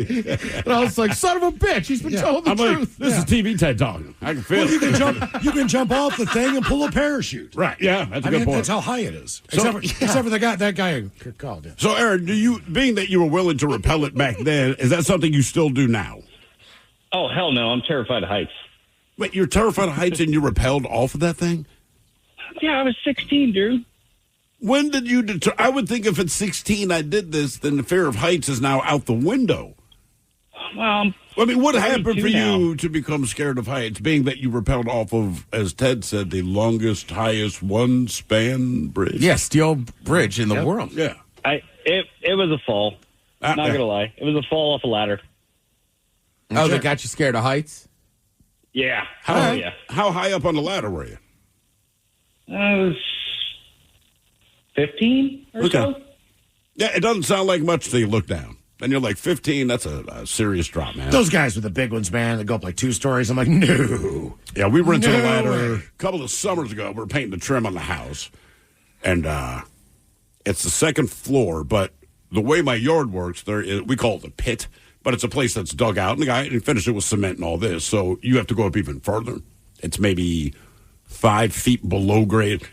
Wouldn't be a big deal, but as I'm painting the trim, because the ladder's so long, you don't feel like climbing up and down all day to move it over just one more foot, right? So I'm doing that thing. I'm tall. Reaching, scrunching. Yeah, man. And I just remember feeling the ladder shift. It did not completely fall, but it shifted under my weight, and I'm like, I am done. I am done. I mean, like, for the day. That was it, man. Just that one shift, and like, you pucker your ass so hard. I'm like, out, done. I was like, well, you didn't finish the trim. I'm like, you can finish it, and she did. But I'm like, I'm not going back on the ladder. You can finish it. Yeah. You're pregnant. Yeah. Get up there, woman. What did you see that was kind of crazy? 206-803-ROCK. They always talk about how, like, women live longer because stuff guys do. Yeah. So you ever been to, like, a library, or, like, sometimes you'll see them in giant whiskey bars where they just have the ladder, but it's just on a track. Yeah. So it doesn't have the back half a normal ladder to balance. Correct. So my friends used to have one, I'll just say, in their establishment, and these balloons have gotten caught up in this, like, very cool-looking fan above us. So now it's 3 of us in there. We got to get those balloons down. We're not really sure, so the smallest guy out of the 3 of us, we were like, we're going to hold it. You just climb straight up it. How'd he do? He did great. We got it down. But, like, we were like, that was dumb. And everybody, I've told the story, too. And I could show you the place we did it. You'd be like, why did you do that? To get those damn balloons. Get those balloons down. Place had to look good. Yeah. What did you see that was kind of crazy? 206-803-ROCK. Hello, Bernie. Welcome to the men's room. Hola, naked dinosaurs. Hola. So a dozen years ago or so, I lived in SoCal and was working at a classic car parts company. So we sold parts for Nova and Camaros and old Chevy trucks and Paula all over the world. And the owner's buddy happened to be Reggie Jackson. Nice. So, yeah, he's a big car guy. And so we'd see him from time to time. He'd come into the office, and he liked my General Lee little die-cast metal in my desk. Are you sure? Yes. So they went to the auto auctions in Arizona one year and came back with cars. And so this is all, public knowledge. And the carrier showed up, a week or so later after everybody paid their fees and stuff. And they couldn't open the gate on this enclosed truck trailer to unload these cars that they had purchased. And so there was some electrical issue. So they spent the afternoon. So at lunch, I'm out there waiting to see the cars. Nope, ain't happening. Back to work. 5 o'clock rolls around, clock out and run outside, and they got the trailer open. And here comes Reggie's new, 1969 Chevelle convertible 4-speed big block with 3 build sheets for $125. Nice car. Damn. Well, the owner, he bought a Dick Harrell Camaro, which was a very popular racing guy back in the late 60s, early 70s until he, killed himself in a wreck. But he would take 68, 69 Camaros and drop in a 427 and go kick butt on everybody in the field. So he bought one of these Camaros, and I walk out, and I have video, but this is several phones ago. I don't know if I still have the video somewhere of Reggie Jackson doing burnouts in the boss's new $250,000 69 Camaro. Booyah. That's pretty cool. Right. That's pretty cool, man. Yeah, that is. Too bad he still didn't have candy bars he could bring around. What are you talking about? Reggie Jackson. Candy bars. Do you remember his candy bars? They're fantastic. Reggie Jackson had a candy bar? Oh, God, yeah. They're everywhere. I do not remember. Hold on, I got to Google this. What was that? Was it the O Reggie? Was that the name of it? Oh, that's. Are you thinking O Henry? Pre my time. No, there was an O Henry. Yeah, you're right. There's an O Henry. What was the Reggie Jackson bar called? Reggie Jackson. What was it called? The Jackson 5. I know that. Candy bar. Yeah, Reggie Jackson. What do you remember it as? Like chocolate and peanuts? It was delicious. Okay, it was called the Reggie. Oh, the Reggie. I do remember this. Okay, all right. Yeah. All right, what the hell is it? Combination of chocolate, it's one of those things, as a kid, when I buy baseball cards, you buy that and you buy a Reggie Jackson candy bar, man. Chocolate, peanuts, and caramel. See, that's all you need. But why? Because it's got chocolate, peanuts, and caramel. It's delicious. But a bunch of them do. So, if I'm going to put out a candy bar, I'm a kid. do something different, Because I'm a kid, man. And, like Reggie Jackson was the man. Well, and he was big enough. He was a Yankee. There's always, right? Because, the Baby Ruth was obviously about Babe Ruth, even though they didn't give him credit for it. The O. Henry, probably about Hank Aaron. I don't know. Just throwing that out. It was about Henry Rowan Gardner. Is that right? Yep. Yep. Rollo was about my friend Lance Rollo. Yeah, Lance Rollo. Yep. What did you see that was kind of crazy? 206-803-ROCK. Who's Lance Rollo? Lance Rollo was my buddy growing up. Oh. So he always bought Rollos. Just because that's Always. You think, I didn't even like them, but he always would buy Rollos. Did he actually like them or just because of his name? You know what it is. It's got his name on it. Right. So he would go around look, man, this is from my family. It's not from your family. He's like, yeah, it is. I'm like, no, it's not. He's like, yes, it is. My family invented it. It's right there on the name. Then why you broke? Yeah, I mean, we're all like 9. Yeah. Still. My brother liked him. Henry Rowan Gardner is a character in Rookie of the Year. Yeah. Baseball movie. Okay. It all comes together. I don't want that. I want a big chunk. Remember Danny Snickers? Actually, I want to say they named that after a horse. Well, the Three Musketeers were fictional or non-fictional, right?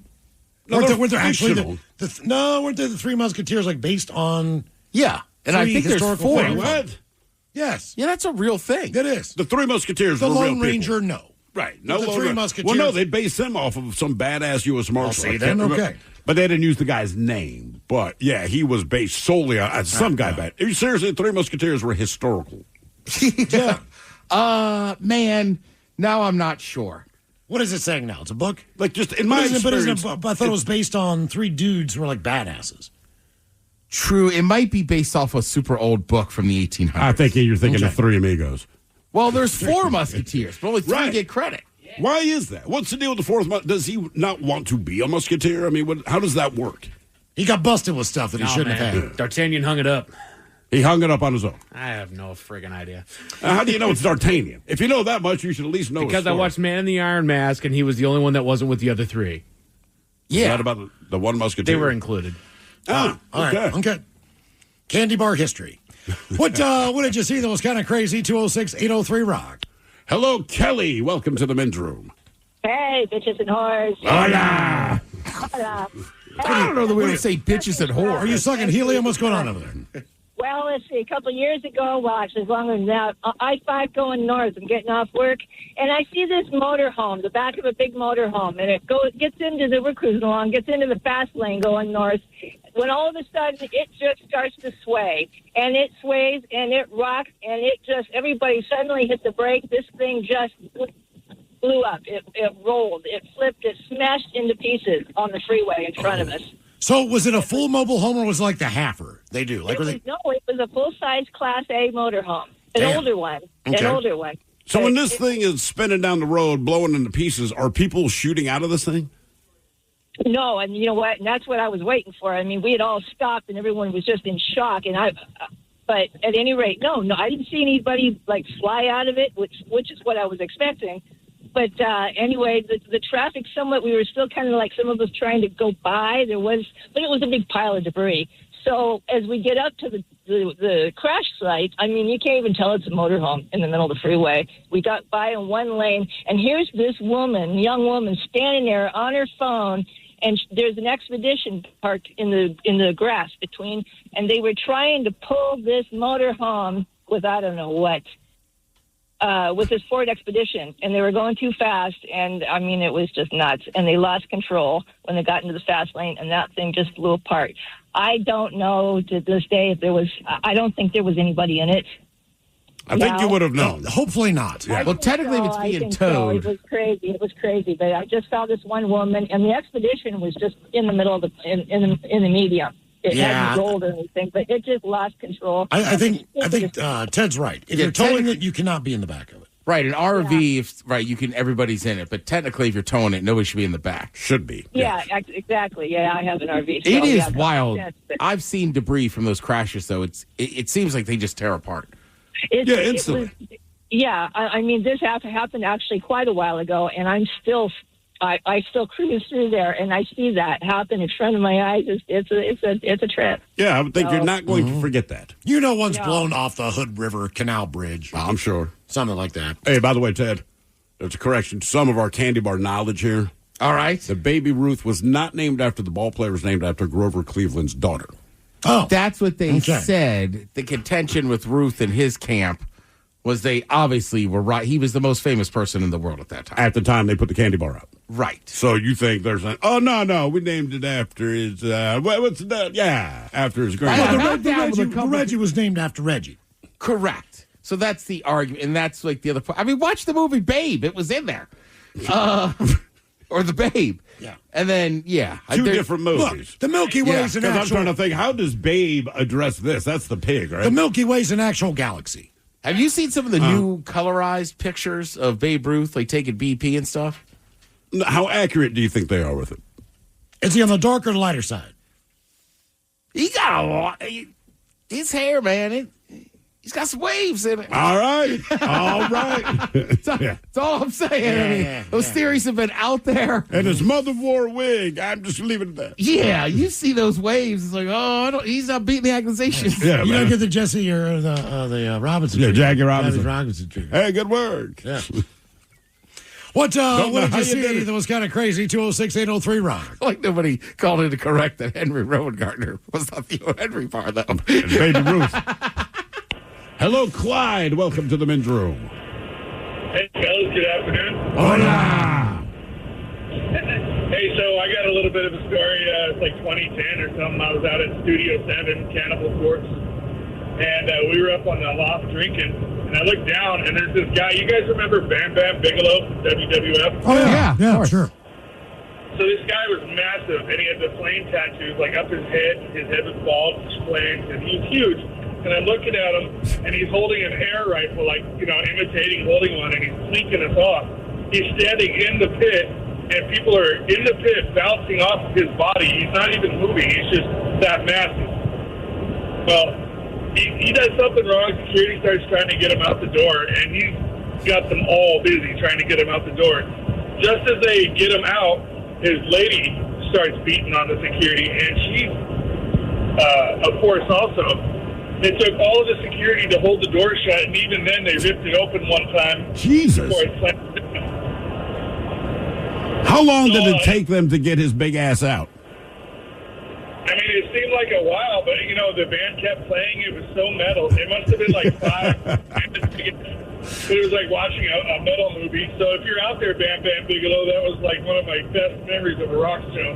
Thank you. All right. Bam Bam Bigelow. Bam Bam Bam. I've seen a lot of crazy things at Studio 7, none of which I will share here. Oh, no. What did you see that was kind of, the best one was, that doesn't matter. What did you see that was kind of crazy? 206-803 Rock. Look, man, that was just, I loved that place because, just things could happen. And I like being a part of those types of things, but it was just understood, like, all right, everyone involved will never speak of this again. All right. I don't know that guy really saw Bam Bam Bigelow. What do you mean? I mean, he passed away in 07. He said he looked like the size. He looked like him. Yeah. Okay, all right. I don't know the security would try to throw out Bam Bam Bigelow. Yeah, that's trying to compromise. Like he's saying that story. I'm like, I'm pretty sure that guy's been gone. Thanks for a while. being here. Sadly. Hello, Andy. Welcome to the men's room. Hola. Hola. So my craziest thing that I saw happened, imagine this, after a night of drinking, during a night of drinking, one of my buddies thought he could be a circus performer and spit fire. So he took a big old swig of kerosene, and when he blew it out onto a lighter, he proceeded to drip it all over himself and set himself ablaze. Yeah, that's what's going to happen. I mean, it's not as easy. Look, that's why I started laughing. Like, there's a skill set these people are using. Well, they're in the circus. I jumped on him and threw him in the dirt and smothered his face out. Oh my God, he wasn't the brightest guy. We'll Obviously. say that. How bad were the burns? Until he was on fire, then he was pretty bright. Okay, but how did he look afterward? A little bit red. It was pretty quick. He was right next to me, and I kind of saw the foreshadowing when he took the swig out of the kerosene jug as to what was going to happen. So I was ready. I jumped on him. I put my buddy's hair out, which is on fire, and you could not wash the smell. I could not wash the smell out of my hands. No. I mean, I used everything. I used dishwashing soap. I washed them 3 times. Oh, you're the victim here. What I'm saying is, burnt hair does not, like, it was like... It's foul. It was burnt into my hands because I kept pushing and trying to pat his head out. First, he was so messed up, he didn't know what I was doing. He thought I was wrestling with him. Oh. But he was doing a bong hit, and he just caught his hair on fire. And I'm like, Craig, yeah. How much spray was in there? What? He had hair down to his ass, all right? Hey, Mike's not wrong to ask him in that era. Come on, so Mike, so think about this. Okay, like you see a chick with bangs, and you go, that looks weird, right? Sure. Okay, sorry. But you're going to hate Portland. Okay, so he's leaning over this thing, and he starts lighting this bong. The bong's like 3 feet long. His hair in the front caught on fire. It is slowly rising up. You don't see a flame at first. Right. Okay, it's just rising. It's 6 inches across in the front. That is what's burning, not the sides. Oh, God. So when I start smacking his forehead out, that's where the hair's at. That's the hairline now. So you're talking 3 feet of hair is already evaporated. I beat him on his head, You're man. on fire. Dude, seriously. And then it started catching on the back, so I grabbed his hair, and I grabbed his head, and I put him in a headlock. And he's just trying to have a bong hit. He's trying to, no, I've already spilled the bong. He's trying to fight me now. He does not know what's going on. I'm like, Craig, calm down, man. You're on fire. He's like, dude, I'm not on fire. Okay. At the time, there was a show called The Young Ones. Yeah. And there was a character on there named Neil. Mm-hmm. Neil had long hair like Craig, but he had bangs. That's who he looked like. And keep in mind, it was a comedy that's supposed to be absurd. Just so you know. Want to look like that. Craig was devastated. He'd been working on this for years. Well, sure. Years. 3 years, right? So he's like, you know what? I'm going to get a cut off. So he's like, you know what? I'm going to borrow the neighbor's shears. So what's he do? He shaves half of his head. Right down the middle. All right. So one half is bangs and 3 feet hair. The other half is completely bald. He rocked that. We dared him. He rocked that haircut for a day. How much ass did he get? It was ridiculous. We went to the bar. People were buying him drinks. People were like, dude, that is so cool. He's like, don't worry, I'm going to run the rest tomorrow. It's just they bet me. All right, cut off the 10 best country songs about beer. We'll sit and spin at 4:30. And we got your emails coming up next from the men's room at KISW.com. When a cold has you down, it's the little comforts that lift you up. A warm blanket, a cup of tea, and a tissue that actually feels good on your skin. Infused with aloe, Kleenex Cooling Plus Aloe provides a hint of cooling freshness to help your skin feel restored. So, whether your skin is feeling dry, chafed, or irritated, you're only one wipe away from helping it feel relieved. So, the next time you have a cold, get a hint of instant cooling relief with new Kleenex Cooling Plus Aloe. For whatever happens next, grab Kleenex. Looking for a job is lonely. Endless searching, phone calls that go nowhere, applications that vanish into thin air. What if you could link with dozens of local companies who are hiring right now with just one connection? That's Express Employment Professionals. Find us at expresspros.com. One connection, endless opportunities, and no fees ever for job seekers. Express Employment Professionals. expresspros.com. Hate doing cardio? Try brushing and flossing your teeth. I'm not talking about building up a sweat. I'm talking about building a healthier mouth for a healthier heart, for a healthier you. Smile Generation. Trusted dentists look at your care through the lens of the mouth-body connection, because what happens in the mouth plays a critical role for the rest of your body. To find a dentist near you, committed to treating all of you, visit smilegeneration.com/confidence today and live longer, healthier, and happier with confidence unleashed. This episode is brought to you by Progressive Insurance. Whether you love true crime or comedy, celebrity interviews or news, you call the shots on what's in your podcast queue. And guess what? Now you can call them on your auto insurance too with the Name Your Price tool from Progressive. It works just the way it sounds. You tell Progressive how much you want to pay for car insurance, and they'll show you coverage options that fit your budget. Get your quote today at Progressive.com to join the over 28 million drivers who trust Progressive. Progressive Casualty Insurance Company and Affiliates. Price and coverage match limited by state law. Ready to explore Europe the striped way? Fly Condor Airlines nonstop to Frankfurt and connect effortlessly to most European destinations. Relax and start your vacation in comfort. Fly the striped way. Visit Condor.com today and book your next adventure. When a cold has you down, it's the little comforts that lift you up. A warm blanket, a cup of tea, and a tissue that actually feels good on your skin. Infused with aloe, Kleenex Cooling Plus Aloe provides a hint of cooling freshness to help your skin feel restored. So, whether your skin is feeling dry, chafed, or irritated, you're only one wipe away from helping it feel relieved. So, the next time you have a cold, get a hint of instant cooling relief with new Kleenex Cooling Plus Aloe. For whatever happens next, grab Kleenex.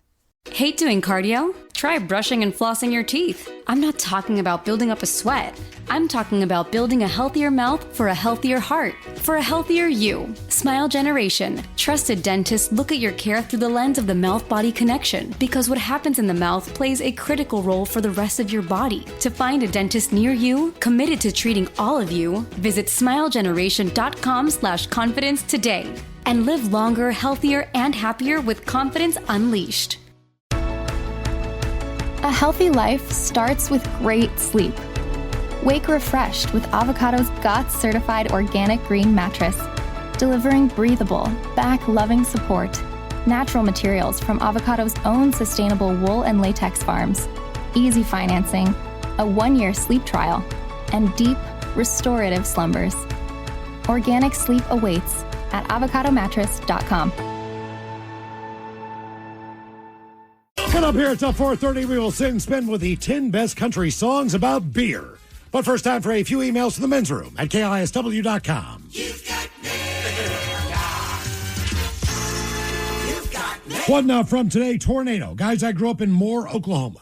Back on May 3rd, 1999, we had a F5 tornado come within a half mile of my home. That was the scariest event of my life.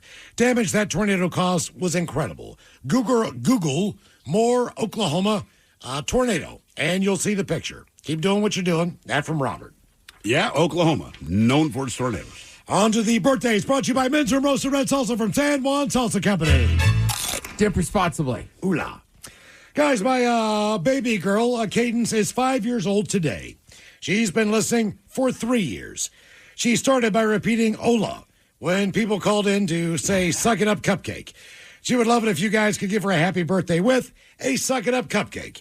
And Coach Ted telling her what to expect in kindergarten in the fall. Thanks, guys. That from Jason. So, suck it up, cupcake! All right, off to school, kindergarten. It's going to be a tough one for you. You used to kind of doing whatever you want at home. Now, there's going to be a few rules. One of those rules, napping. All right, when you get in there, I want you to dominate nap time. I don't want to hear a teacher having to call mom and say you're not napping. Guys, my son Xavier's 10th birthday is today. Can you have Mickey and Goofy give him advice on partying up tonight? Thanks, guys. That from Ricky. How old? He is 10. Oh. Well, gosh, at 10 years old, that kind of party takes on an entirely different meaning. But I will tell you this, it is the same. You got a bad stomachache, a bad headache, and just want to go to bed from all the sugar you consume. I'll be honest with you, the Nick's about to give you some advice he might take tonight. Treat it like his own birthday. Get that half onion tower, big old burger, and a milkshake. So that's right. Whether you're turning 10 or 100, your stomach's going to hurt after a birthday. Gentlemen, I want to give my little brother Landon a birthday shout out. He is 26 years old. Celebrated early at the Primus concert this past weekend. Enjoyed all the birthday songs for Maynard's 60th. We joked it was all for him. So how about a fish sandwich, a bong rip, and the Dirty Germans on how to celebrate your official late 20s. Thanks, guys, for all the laughs. Long time, everyday listeners. Keep on rocking. That from the house of Russell Rockers. Fish sandwich. Are you sure?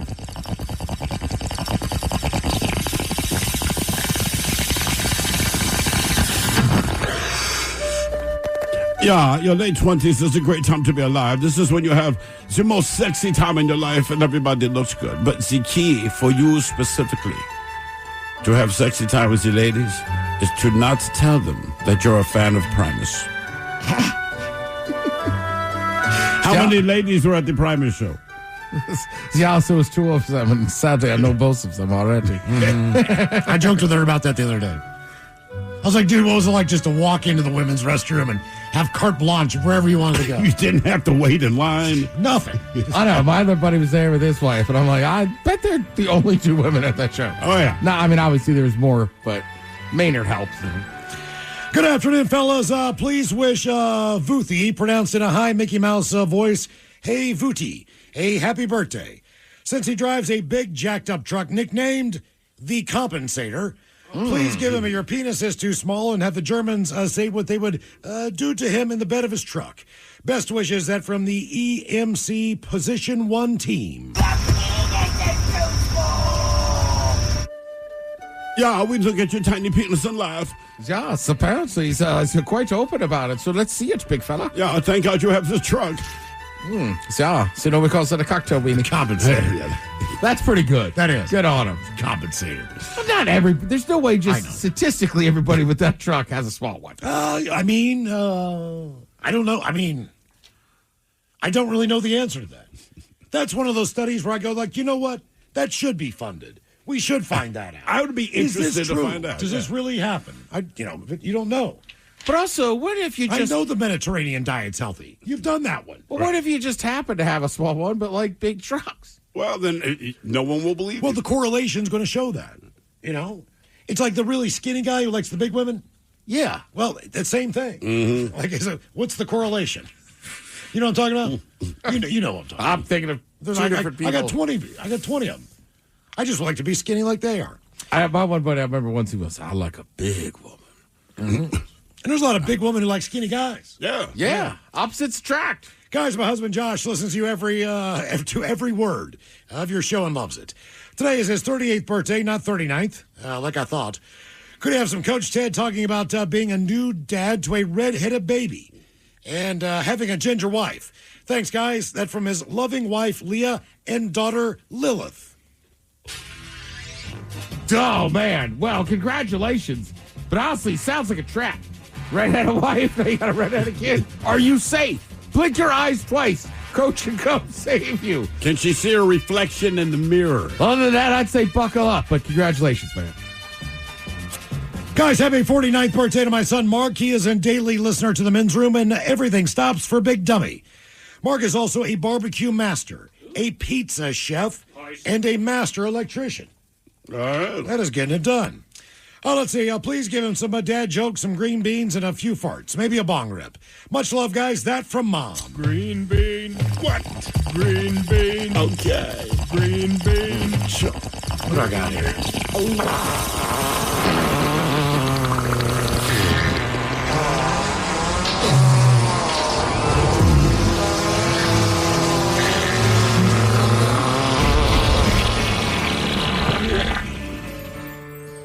Guys, did I tell you I got a summer job working in a hayfield? No. After one day, I bailed.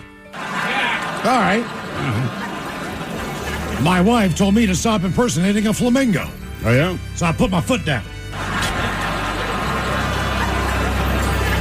What kind of chicken wings did Eminem order with his meal? What kind of Chicken wings did Eminem order with his meal? I don't know what. 8 mild. Mike, since you're hip to this, did you know that Jesus drove a Honda? He didn't need a passport? No, he drove a Honda. He drove a Honda? But he did not speak of his own accord. Okay. Good call. Good call. That's a Honda joke. It's a Honda joke. What is the connection between Titanic and the Sixth Sense? I see dead people. I see dead people. And finally, guys, Tropical Bird stole my beer. Oh, yeah? Tropical Bird stole my beer. 2 cans. Yep. And finally, from the birthdays, Bacholos, can I get a 53rd birthday shout out to my lovey hubby? How about the dirty Germans and a fish sandwich? Thank you guys so much for all the entertainment. You guys always rock. From your longtime listener, Danielle. A fillet of fish sandwich. Yeah, I was hoping her name was just Dan, but her husband makes her yell, so Danielle. Yeah, good for him, man. You know, he's never been annoyed by a Danielle to see in Deutschland. Yeah. So it seems a positive name. Yeah. All right, guys, here you go. Happy, happy, happy birthday. Happy, happy, happy birthday. Happy, happy, happy birthday to you, to you. Ja, the Dirty Germans, brought to you by Men's Room Original Sausage. Available through Uli's world-famous sausage, mensroomlive.com, and other fine retailers. Schweinefleisch. When a cold has you down, it's the little comforts that lift you up. A warm blanket, a cup of tea, and a tissue that actually feels good on your skin. Infused with aloe, Kleenex Cooling Plus Aloe provides a hint of cooling freshness to help your skin feel restored. So, whether your skin is feeling dry, chafed, or irritated, you're only one wipe away from helping it feel relieved. So, the next time you have a cold, get a hint of instant cooling relief with new Kleenex Cooling Plus Aloe. For whatever happens next, grab Kleenex. Hate doing cardio? Try brushing and flossing your teeth. I'm not talking about building up a sweat. I'm talking about building a healthier mouth for a healthier heart, for a healthier you. Smile Generation. Trusted dentists look at your care through the lens of the mouth-body connection, because what happens in the mouth plays a critical role for the rest of your body. To find a dentist near you, committed to treating all of you, visit smilegeneration.com/confidence today. And live longer, healthier, and happier with confidence unleashed. When was the last time you refreshed your bedding? Sleep cooler with Avocado's naturally breathable, certified organic sheets. Choose from GOTS certified organic cotton, linen, or hemp. All made safe certified to the highest standards of non-toxic safety. Delivering the ultimate in luxury, sustainability, and style. And a deeper, more restorative sleep. Join Avocado's mission to be one of the world's most sustainable brands at avocadomattress.com. Coming up here at 5:08, we will drink and toast with the shot of the day. And we do have your headlines on the way at 5:50. But first, quick check-in with Mike Hawk and some of the stories and headlines he is not working on. Well, thank you, Miles. Passengers aboard public trains and buses in the UK have a new type of people that they're annoyed with, and they are labeling them edgers. Do they not do any cross-referencing? Do they just sit on the edge of the seat? That's pretty much what it is. So you get on a bus or a train and whatnot, and it's completely loaded, and you go on down the aisle, you're trying to find your spot, and there's a spot up against the window, but the aisle seat is taken up by a dude who's just got his nose buried in his phone in spite of hell, and he's not talking to anybody. He's not paying attention to anybody so that he can just keep his row to himself. That's when you do the excuse me. Exactly. Well, either you do that or you just decide not to screw with it and you just stand there. I will always say, if I want to sit down, and there is a seat, yes. Can I also say, look, I understand that manspreading is a thing. I do it myself, and as a bigger dude, I need plenty of room, and I get that. If you are sharing a spot with somebody, then you need to suck yourself in and maintain your own spot. I should not have to squeeze on to where I've got one cheek on my seat because you were spread out into my area over there. Like, you can move a little bit, okay? It can be done. It's just simple. Right. It's not going to be the most comfortable trip. I get that. I'm a part of that as well. And you're on the bus. Right. It's not meant for comfort. It's meant to get from point A to point B. Right. And guess what? Even as a bigger dude, when somebody's coming into my spot, I slink up as much as I can trying to get out of their way, and I make myself uncomfortable not touching the guy next to me. Right. Like, come on, gang. Pull it together just a little bit here. Archaeologists have unearthed a quote-unquote impossible ancient native farm that they found underneath a forest in Michigan. How is it impossible if they found it? I don't know. I think it's just for the area. This stuff should not have existed. You were not considering it, but obviously. Right. That's a nice way of saying we were wrong about our assumptions. And there's nothing wrong with that. That's how science moves forward, right? But correct. It's impossible. It's like, it's not possible. You just didn't think it was possible. I wonder if they didn't just go to different areas and then find the crop and then bring it back to this one particular spot. Right, who knows, right? And it was so doggone long ago. It's not like anybody But then that would blow up their whole theory about trading, right? So there you go. Not about whether the crop could be native to here, but that means that they had to travel, blah, blah, blah. It's like people were pretty smart back in the day. Yeah. It was about survival, and we worked together a lot. Oh, yeah. The UK has a method of what to do with the remains of loved ones that they're now offering boil in a bag funerals, in which bodies are liquefied through a high-pressure chamber. Okay. Did you guys see this? But the name they're running with is boil in a bag. Yeah, there's no easy way to say it. I had to talk with VD about this because he also sent this after I'd already found it. When it comes to death, it's not pretty. The way that you die, for the most part, is not going to be a pretty thing. And what they do with your body afterward is certainly not a pretty thing. I don't care what they look like at the open casket funeral that you had. What they did to get there is really kind of nasty. And when you think about it, spreading the ashes, it's now this is very, very a solemn thing, and it's a very hallowed thing, and I understand that. Keep in mind, they incinerated a body. They torched it until they turned it back into dust. Right. Okay, so this, while on the surface that it sounds just grotesque. Because the name sounds bad. But it's correct. But the otherwise, name sounds awful. Yeah. Right. Pour me on a compost pile. What do you want them to do with your body when you're dead? Like, I don't know. Is that something I have to figure out? Right. Whatever's cheapest is what I say. Honestly, yeah, whatever's cheap, man. I don't care. I'm dead. Don't buy a plot and put me into the ground for nobody to come visit me. Unless it's like in the neighbor's yard that we don't like. There you go. Bury me right there. I've never been a headstone visitor myself. We as a family have never been that, so that's not in my blood. Yeah. Like, just either burn me alive, or not alive, burn Alive? me out, or liquefy Wait me, till you take me out, die dude. first, man. Nah, burn me alive. I don't care. I'm out. I mean, like, unfortunately, I went back for my cousin's funeral. Like, she was in the same graveyard, so I went and saw my grandparents. But, man, because of all the you were times I've there. been, right, like, you're right. I don't know. That was a big thing. Like, my mom will still go see her parents all the time. Mm-hmm. But I'm with you. You know who always visits gravestones? Everyone in TV shows and movies. Yes. Yeah. Especially all if you're the a time. superhero. Now, I will say. Right, every superhero, that someone's in the grave that really bugs them. They all visit. And that's where you can always find them, though. Oh, yeah. Like, we can't find this person anywhere. I know where they are. Because conveniently, it's her birthday. Yeah. I mean, seeing Looney's was pretty cool. But I also didn't see his funeral. But I don't know. Like, my dad, like, we got his ashes. My brother's still like, I don't know what to do with them.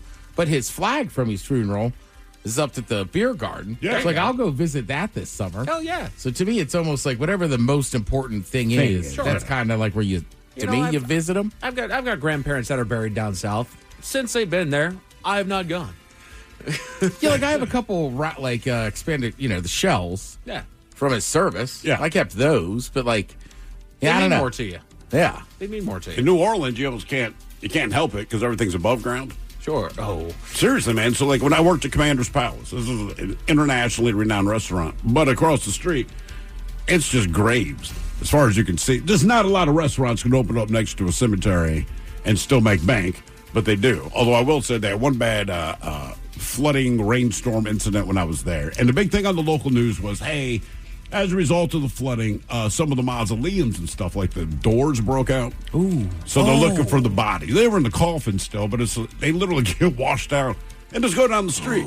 Like, hey, good news. We found Mike Hawk's body just 4 blocks away from his gravesite. Yeah, Party man. time. Oh, yeah. There's new evidence to suggest Neanderthals used rivers to travel around the world. Well, yeah. We were resourceful then, too. We needed to travel large distances to see our family on Christmas. The water flows. Like, it'll move you whether you do anything or not. Exactly. And once you realize that, hey, we're going to hike up this river, well, guess what? We can just jump on this log, and it ain't near as hard to go back. I mean, just think about the fact that, like, people talking about you switch up your workout routine, right? Because your body automatically will do it, find a way to cheat it if it's easier. Yeah. So I don't care who you are, if they were any part human or an animal, it's like, so I can float down this river, it's quicker, like, they're going to do it. Search for the path of least resistance. Correct. Yeah. Also, like a tree fall, land in the river, and say, man, that really heavy-ass tree, 1, it floats, and 2, the river's pushing it. Yeah. Maybe we do that. Speaking of working out there, Ted, according to a new study, when it comes to as far as which to do first between cardio and weightlifting. So a lot of people, they will mix a cardio as well as weightlifting. Which do you do first to maximize your results, do you think? I would say cardio. Cardio first. See, I would be the opposite. I would say lift weightlifting first. Steve, break the tie. Knowing that I'll do neither, I'm going to say cardio.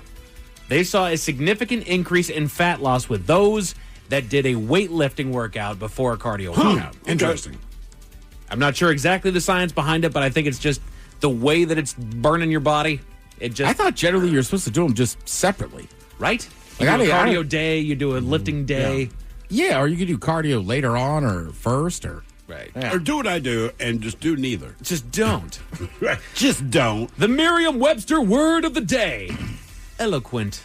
Eloquent. Oh. Can anybody use eloquent in a sentence? Anybody here know Your how to rousing use- speech was quite eloquent. That's exactly Your correct. word choices made it eloquent. Eloquent.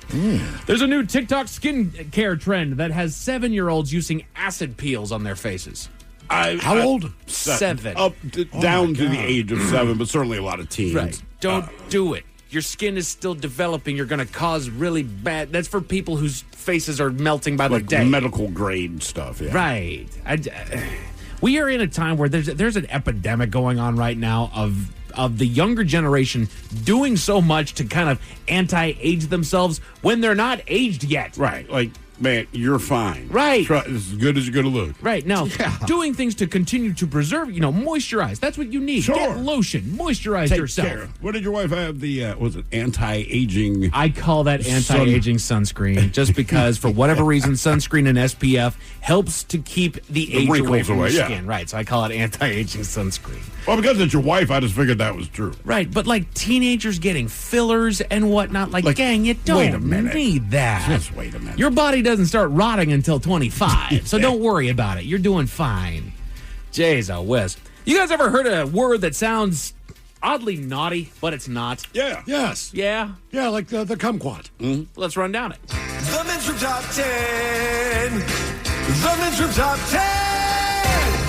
10 or more words that sound naughty, but aren't. I can remember way back in 7th grade history class, Mr. Reed was a good teacher, though I'm convinced he was already in his 70s. What with his Caesar ring hair, bad posture, and pea soup green grandpa sweaters. Anywho, of course there are a few rambunctious ne'er-do-wells with their adolescent hormones all the rage. So imagine how the word titillate went over with a class of fart-launching, smelly, dirty sock-wearing dregs of society. To be clear, titillate means to stimulate or excite, potentially in an arousing fashion. I prefer to use fishing references, so here's a life lesson all you budding perverts should be aware of. If it smells like fish, it's a dish. If it smells like cologne, leave it alone. God. Thank you, VD. So these are words that sound naughty but aren't. This is actually a Reddit thread, and Miles, you actually nailed it with kumquat on there. Jesus! I don't know what you said, but it was worse. You got it. You got it. Oh dear! That's what it Got lays right in. in her hair. That's what it lays in. Woo! It's like a dream catcher. The cot. Okay. Kumquat. So, damn it. I don't know if I feel safe doing this. This is going to be interesting. So, you know what? Let me give you the description of the word. See if you guys can figure it out. Ted's going to go take a nap. A lawn game where players take turns throwing beanbags at an incline. Cornholio. There, yeah. I do nothing but giggle every time that name comes The up. first time I heard it, I thought someone was joking, right? Because I had always known cornhole to be what any immature person knows cornhole to be. So, like, have you played cornhole? We're like, what? And the thing is, we did not believe this person for like a week. We're like, dude, I've heard like bag toss, beanbag, and it's not called cornhole. That's the deal. You go to like a Maryland tailgate, they all call it bags or bagos. Yes. And it's like, come on, we can be mature. It's actually called cornhole. But we couldn't be mature. No, we can't. Words that sound naughty but aren't. This word means to increase the severity or violence of. You're making it worse. You're exacerbating it. Exacerbating. Oh, exacerbating. Exacerbate. There's no other T. Exacerbate. Try to only exacerbate once a week. This word means deceptive or misleading. It's fallacious. Ah, yes. Oh. Fallacious. We're bringing Ted back to 7th grade over here. Sorry. It's pretty good. Sounds like a boxer, doesn't it? My name is Fallacious T. Washington. I will beat your ass. Look out. I'm not called a grown man. Fallacious. Oh, dear. This word means having a sinuous or wave-like shape or motion. Wave-like. This one always feels weird to me, but it's undulating. Oh, yeah. Undulate. To undulate. All right. Yeah. Hey, Mom, won't go home and undulate. She started undulating. A passage between the exterior and the interior of a structure. The passage between the exterior and interior. I mean, a tunnel, but what kind of tunnel is it? That's not bad, though. Vestibule. Vestibule. Vestibule. Vestibule. Vestibule. I only know that from like the church. Yeah, there's a vestibule at the church, just very close to testicle. It sounds like Mr. Chekhov from Star Trek talking about his testicles. Captain, my vestibules, they're itching. Here you go. A small triangular bone forming the lower extremity of the spine. The coccyx. That's one that was Nicky Six's brother. No, damn it! Also sounds like a group of like Vikings coming to like your town. The coccyx. Yeah, it does sound like some ancient group of warriors. Jeez. Among other things. The object. Ryan loves this one. The object that is struck back and forth Shuttlecock. In badminton, the shuttlecock. That's right. Small edible bivalve mollusks similar to clams. Ooh, hold on. Small edible bivalve mollusks that are similar Gooey to duck. clam. Not the gooey duck. That's not bad, though. The gooey duck is Oysters? really good. These are words that sound nutty but aren't. Cockles. Yes. Oh. So what are people? What are cockles otherwise? Because back in the day, like you warm the cockles of my heart. Right. Right, I so- think that's the bivalve thing. Like you're warming the valves of the heart. Wow, that is a reach, man. If that's what it is, like, is that your version of romance, brother? God damn. The original nerd. You warm me cockles of me heart. So we actually just got one on the text. It's not on the list, but I do like it. Bunghole is a legitimate term. That is on a boat. The bunghole. So when you go out and you go boating, going out on my uncle's boat, this was always a thing, is that at the end of the day, you always had to pull the bunghole. There was a cork inside of this thing that holds all the water that, there's water that gets in the boat and whatnot, or maybe it's underneath. I don't know. But Michael, pull the bunghole. Pull the bunghole. That's exactly what you do. A document that compiles all of the jurisdictions of criminal law. A doc of all the jurisdictions. This is the penal code. Oh, It yes. is the penal code. I always thought a penal colony was like an all-male nudist camp. Words Get out that of the sound naughty penal but league. aren't. Words that sound naughty but are not. The act or process of chewing. I don't know if you guys are going to get. Oh, I got it. What you got? This was our patrol name in Boy Scouts. The Masticators. The Mastication. That is correct. The Masticators, yes. That was your patrol name, was the Masticators? Yes. What the hell? We had hot dogs, hamburgers on our signs. Because they put the boy in scouts. you French see. fries. That's right. We were the Masticators. We thought that was genius. Good Lord. Full of juice or juicy. Also, it's a type of plant. Succulent. Yeah. I feel like that one's right up there with moist. It's not one that sounds naughty. It's just, it leaves a weird chill down your spine. Succulent. Succulent. Why is my plant succulent? Well, it's thick and retains water. Is that a teapot you got? Yeah, I don't know. I mean, I didn't. A group or combination of 6 things. These are words that sound naughty but aren't. A group or combination of Sextuplet? Sextuplet. yeah. Exactly. Ted, the first human species to evolve a human-like body and gait. Neanderthal. The one beyond. Homo erectus. Homo erectus, yeah. We all chuckled at that one in biology class. Homo erectus. Yeah, he is. Yeah, look at him. He's standing up tall, ain't he? Another one from the text, stroganoff. Oh, yes. Stroganoff. What even beef stroganoff? It's delicious, I know, it man. makes it even worse. Yeah. Anybody know the name of the little fleshy hanging ball in the back of your throat? Uvula. The uvula. Uvula. Uvula. Flesh-like is already kind of dirty. I actually... Fleshy. Ball. Thank you, Ted. The back of the In case throat. we weren't picking up on that, you know, fleshy ball. Hey. Oh. Just real quick, 2 more that come from the text lines. What you got? Peckerhead. That's an electric box on a motor. Really? Yeah, I that's- didn't know that. And then the petcock. That's the valve on a radiator that releases the water. Okay. But I you're like not going to it. say it out loud. No, you are not. No, you are not. To make or use gestures, especially in an animated manner. Gesticulate? Gesticulate. Well done, Mr. Sorry. Hill. Sorry about that. You answered that real quick. I gesticulated. Damn. And then I will leave you with this last word that sounds naughty but isn't, and it is a device that can be plugged into a hardware port on a computer. Does anybody know this one? A device that can be plugged into a hardware port on a computer. It's not USB. It is called a dongle. Oh, all right. Oh, you know one of my favorites? What you got? The dot on top of a lowercase I or J. Tilde? Tittle. A tittle. A tittle. That's right. I don't know why my English teacher told us. Like, did you want the class to descend into madness? Kidding. Because that is what happened. And they were trying to be serious. Well, when it comes to blah, blah, blah, blah, blah, so like the dot. Because they were talking like the German double thing with the umlaut or whatever. Yeah, the umlaut, I accent believe is what mark. it's For a lot of Spanish stuff where you put the accent and they're like, you know, right here in the States, you know, what do you call the dot? We're like, we don't know. Like the tittle.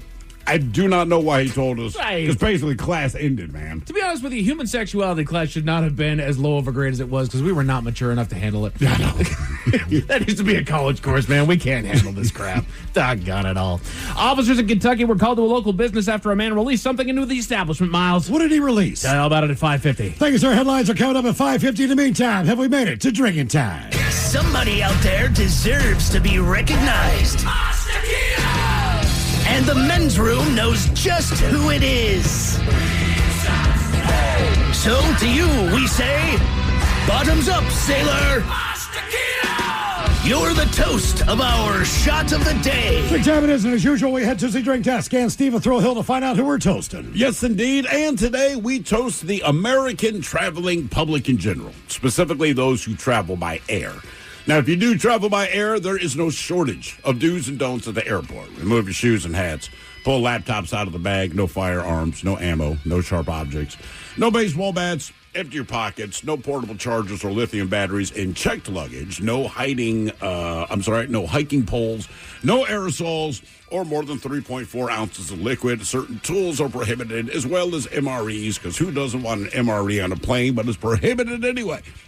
But in addition to your actual boarding pass, the single most important thing you need is your identification. And as of last month, you need one of those newfangled real IDs or a passport, right? And there's been a few hiccups with the real ID rollout, but for the most part, it's been going pretty smooth. But the TSA is now getting frustrated because they actually had to put this out on social media because so many people are doing it.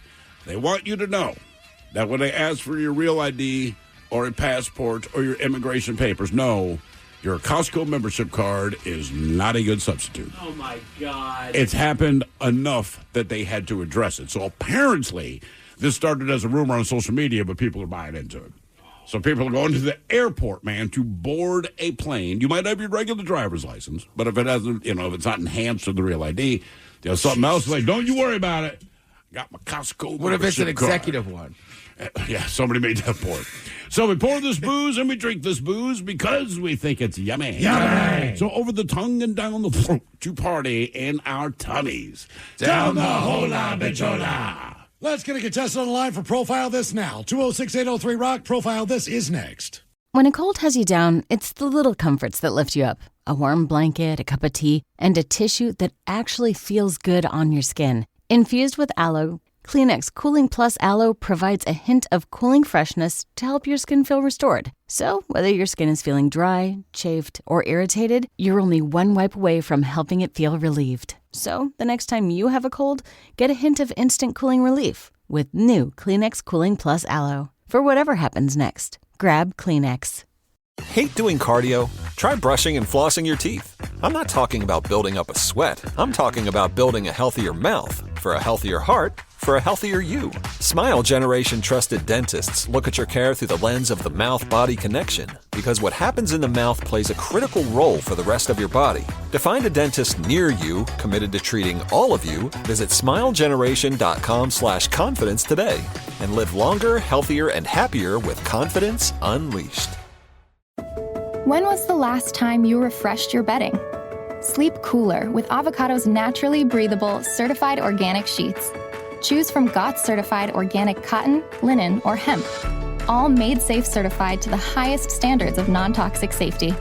Delivering the ultimate in luxury, sustainability, and style. And a deeper, more restorative sleep. Join Avocado's mission to be one of the world's most sustainable brands at avocadomattress.com. Looking for a job is lonely. Endless searching, phone calls that go nowhere, applications that vanish into thin air. What if you could link with dozens of local companies who are hiring right now with just one connection? That's Express Employment Professionals. Find us at expresspros.com. One connection, endless opportunities, and no fees ever for job seekers. Express Employment Professionals. expresspros.com. This episode is brought to you by Progressive Insurance. Whether you love true crime or comedy, celebrity interviews or news, you call the shots on what's in your podcast queue. And guess what? Now you can call them on your auto insurance too with the Name Your Price tool from Progressive. It works just the way it sounds. You tell Progressive how much you want to pay for car insurance, and they'll show you coverage options that fit your budget. Get your quote today at Progressive.com to join the over 28 million drivers who trust Progressive. Progressive Casualty Insurance Company and Affiliates. Price and coverage match limited by state law. But teacher, when are we ever going to use math in the real world? With Kelley Blue Book My Wallet on AutoTrader, you don't have to. At least not car math. Hit the road with confidence knowing exactly what you're going to pay each month for your car. AutoTrader. Man, that was easy. Bulldog Rotary Hammer! Hello? It is I, He-Man, your inner Bosch. Inner... Bosch! I'm sorry, what? That powerful feeling you get when you can powerfully blast through concrete. Say it with me. What, like right now? Yes! We have the power! The more you Bosch, the more you feel like a Bosch. When a cold has you down, it's the little comforts that lift you up. A warm blanket, a cup of tea, and a tissue that actually feels good on your skin. Infused with aloe, Kleenex Cooling Plus Aloe provides a hint of cooling freshness to help your skin feel restored. So, whether your skin is feeling dry, chafed, or irritated, you're only one wipe away from helping it feel relieved. So, the next time you have a cold, get a hint of instant cooling relief with new Kleenex Cooling Plus Aloe. For whatever happens next, grab Kleenex.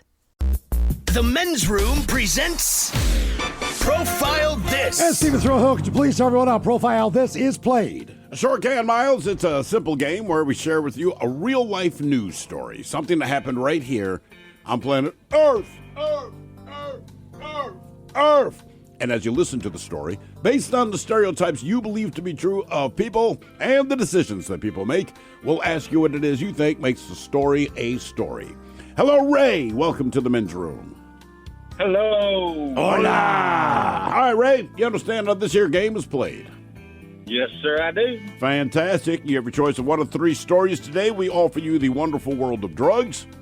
We have Seriously, where you guess the petty conflict that led to violence. And finally today, Animalize This, where you guess the animal responsible for causing the problem. I would like to go with Seriously? I'm as mad as hell. I'm not going to take this anymore. All right. 23-year-old woman in Utah, she was arrested after she allegedly tried to strangle her roommates last week during a, quote, argument. Now, police say the woman followed the victim as she ran to her room. She pushed through the closed bedroom door, made her fall to the ground, grabbed her by the hair and neck, and strangled her to the point where she could not breathe for 5 seconds, and for good measure, she also kicked her. Now, it doesn't sound like the roommate suffered any serious injuries, but there's no update on her condition. The attacker was charged with aggravated assault and aggravated burglary. Now, the question is, what led to all this? What was their argument about? Was it dirty dishes, stolen food, late rent, or flirted with the other's boyfriend? So dirty dishes, stolen food, late rent, or flirting with the boyfriend. Man, I got my answer, but what does everybody else think? Where was it again? Utah somewhere. Ah, man. You know what? Ray, I think this is stolen food. Okay. That always used to burn me up. I got one thing left to eat, and now it's gone. We're all broke. Yes. This is mine, but you man. knew that was mine. Right. Yeah, I feel like that's the only time I really, like, Burris smacked me once for stealing chocolate-covered strawberries. But didn't he have him, like, for a date? He did. Yeah. But I'm going with dirty dishes. Dirty dishes. Yeah, they're in the sink. Somebody's pissed. I think that she flirted with her boyfriend, man. Okay. It's almost like, stealing your food. What was this over? Almost. Dirty dishes, stolen food, late rent, or flirting with a boyfriend? We'll find out next. That was a tease. You are listening to The Men's Room. Look around. Every car you see is probably on AutoTrader. New cars, used cars, electric cars. As for flying cars, well, we're ready when they are. If you see a car you like, find it on AutoTrader. That's our kind of thing. AutoTrader. Man, that was easy. Bulldog Rotary Hammer! Hello? It is I, He-Man, your inner Bosch. Inner... Bosch! I'm sorry, what? That powerful feeling you get when you can powerfully blast through concrete. Say it with me. What, like right now? Yes! We have the power! The more you bosh, the more you feel like a bosh. When a cold has you down, it's the little comforts that lift you up. A warm blanket, a cup of tea, and a tissue that actually feels good on your skin. Infused with aloe, Kleenex Cooling Plus Aloe provides a hint of cooling freshness to help your skin feel restored. So, whether your skin is feeling dry, chafed, or irritated, you're only one wipe away from helping it feel relieved. So, the next time you have a cold, get a hint of instant cooling relief with new Kleenex Cooling Plus Aloe. For whatever happens next, grab Kleenex. Category as seriously. On the profile, this woman in Utah was arrested after she tried to strangle her roommate. She was actually charged on the offense. The question is, why was she mad at her roommate? Was it dirty dishes, stolen food, late rent, or flirting with her boyfriend? And Ray, that is the very question that we posed to you. Let us start with Miles Montgomery. You went for the food, and you're right, man. That is something to get you mad, but it was not that. And the Ted Smith, you went with dirty dishes. You are correct. Nice job. Sorry about that, Ray. All right. Victory. Now for all TV news all the time, it's time for TV Time with Ted. And now, because your pathetic life is confined to countless hours in front of a talking box, the Men's Room presents TV Time with Ted. All right, your choices today. You got the Jimmys, Fallon and Kimmel, Seth Meyers, Colbert, Steven, or Ted Smith. Is it Ted or is it late night? It's right there. The title. These guys have teams of talented writers help them come up with the monologues each and every night. It is up to you to determine, is this an actual late night joke and from whom? Or could it be a The Ted Smith original? Health snacks loved by young people shockingly linked to the risk of sudden strokes and heart attacks. The snack in question, it's cocaine. The Ted Smith? Yeah. Oh, yeah, that was me. That's a good one. I like that. A zebra that's been lost in Tennessee for the last week was finally found and flown back to its owners. The video's pretty funny. You can even hear the video, or the pilot in the video, say it's a zebra in a bag. A zebra in a bag, or as they called it at Arby's, the number 3. Fallon? Fallon. A zebra that had been lost in Tennessee for the past week was finally found and flown back to its owner. This is real. Take a look. There's a zebra in a bag. Zebra in a bag, or as they call it at Arby's, the number 3. Zebra in a bag. Tom Cruise was awarded a Guinness World Record while filming Mission Impossible: The Final Reckoning after completing 6 burning parachute jumps. It was the only way they could get him to stop doing it. Seth. Yeah, Seth. That's Seth. Tom Cruise was awarded a Guinness World Record while filming Mission Impossible: The Final Reckoning after completing 16 burning parachute jumps. It was the only way they could get him to stop doing it. Now, one more. I got it in me. Gosh. Lululemon is preparing to raise prices after Trump's tariffs. As a result, Lululemon stock is sagging, but thankfully they can give it a lift to make it look amazing. Fallon. Colbert. That's Fallon. Lululemon is preparing to raise prices after Trump's tariffs. Ooh. Yep.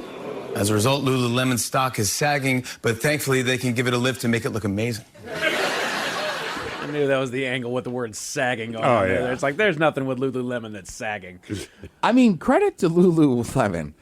I know a lot of men who are always like, actually, these are Lululemon. And I'm like, well, really? They're awesome. People swear by them. I have sweatpants. I have T-shirts. It's all good stuff. But do they make dude stuff, or do dudes snatch the No, white they stuff? do. They make it. I had no idea. Really? Yeah. Huh. It's like Uggs. It's really good quality. Right? I I swear to believe God, it, it's man. really good quality. And I would always defend Uggs, but people think of Uggs as just that one boot. Ugly boot, yeah. And it's like, no, they're just like I wore them for years. They're just black boots, but like they were Uggs and they were that comfortable. I mean, I wear tennis shoes by Uggs all the time. They're great. Really? Oh, yeah. Damn. I don't have them on today, but I'll wear them tomorrow. You can see them. Okay. Crocs are next, everyone. I've already got Croc loafers. Do you? Yeah, I do. Okay. Kids live for Crocs. I mean, that was like the only Crocs shoe. are, yeah, everybody loves Crocs. They're huge. I have a buddy, his son was like, we got to get him, but he doesn't wear, he only wears them around the house. He doesn't want to leave the house in them. Correct. And, and his son will be like, and he's like, not in the Crocs. Now, see, my wife used to have the same thing, right? She did not buy Crocs for herself, but she's like, they're the ugliest shoe. We both just agree they're ugly. Kids absolutely love these things. Well, as it turns out, they now all wear roughly the same size shoe. All right. So I don't remember where we were going over the weekend, but I realized, like, you're wearing Crocs. Not only wearing Crocs, so they're not even yours. It's just what people think of you when they see them. It's not the fact that they're not comfortable. Because I you go to believe they're Florida, people don't care. They don't care what they're wearing. No. I don't think anybody's going to argue they're not comfortable. I would rather be caught pumping gas without a shirt on than wearing Crocs. Because that's a weird look. Like, what is this guy doing, right? And how often are people, just the standard Croc, how often are people washing those things? Never. They need to wash them more than they are. They need to wash them more, but because of their material, they can go outside and get hosed. Yeah. All right, because I'm like, they got to get funky if you're not wearing socks. And kids are in their teens. So here's the other thing, too, is like everybody wears Crocs, but like there is still some times. Like I was watching that show about building stadium security in Cleveland, and this one guy is giving this security guard a real hard time as they're kicking him out. And then he says something else, so the security guard can't help himself. He's like, and don't forget to flip him back up in 4x2 mode or sport mode. Oh, dude. yeah. And I was like, oh, that's a good one. Took him down some. That's right. Croc hit. But, Thrill Center for years. I still remember the first people I just remember wearing them were cooks, right? Yeah. Nurses, cooks, anyone who's on their feet all day. And has to slide off shoes fast. Correct. If necessary. And also, when anything's a work uniform, you let it go. Like UPS, all right? None of you guys want to wear brown. We know that. Right. That's no one's go-to color, but we accept it because you work for UPS. Right, and I get it, right? I'll make fun of Crocs, but I love Air Maxes. But once I bought a pair of Hokas, I was like, they're so comfortable. I mean, mailmen wear safari hats. I still don't understand. Right, exactly. We let it go.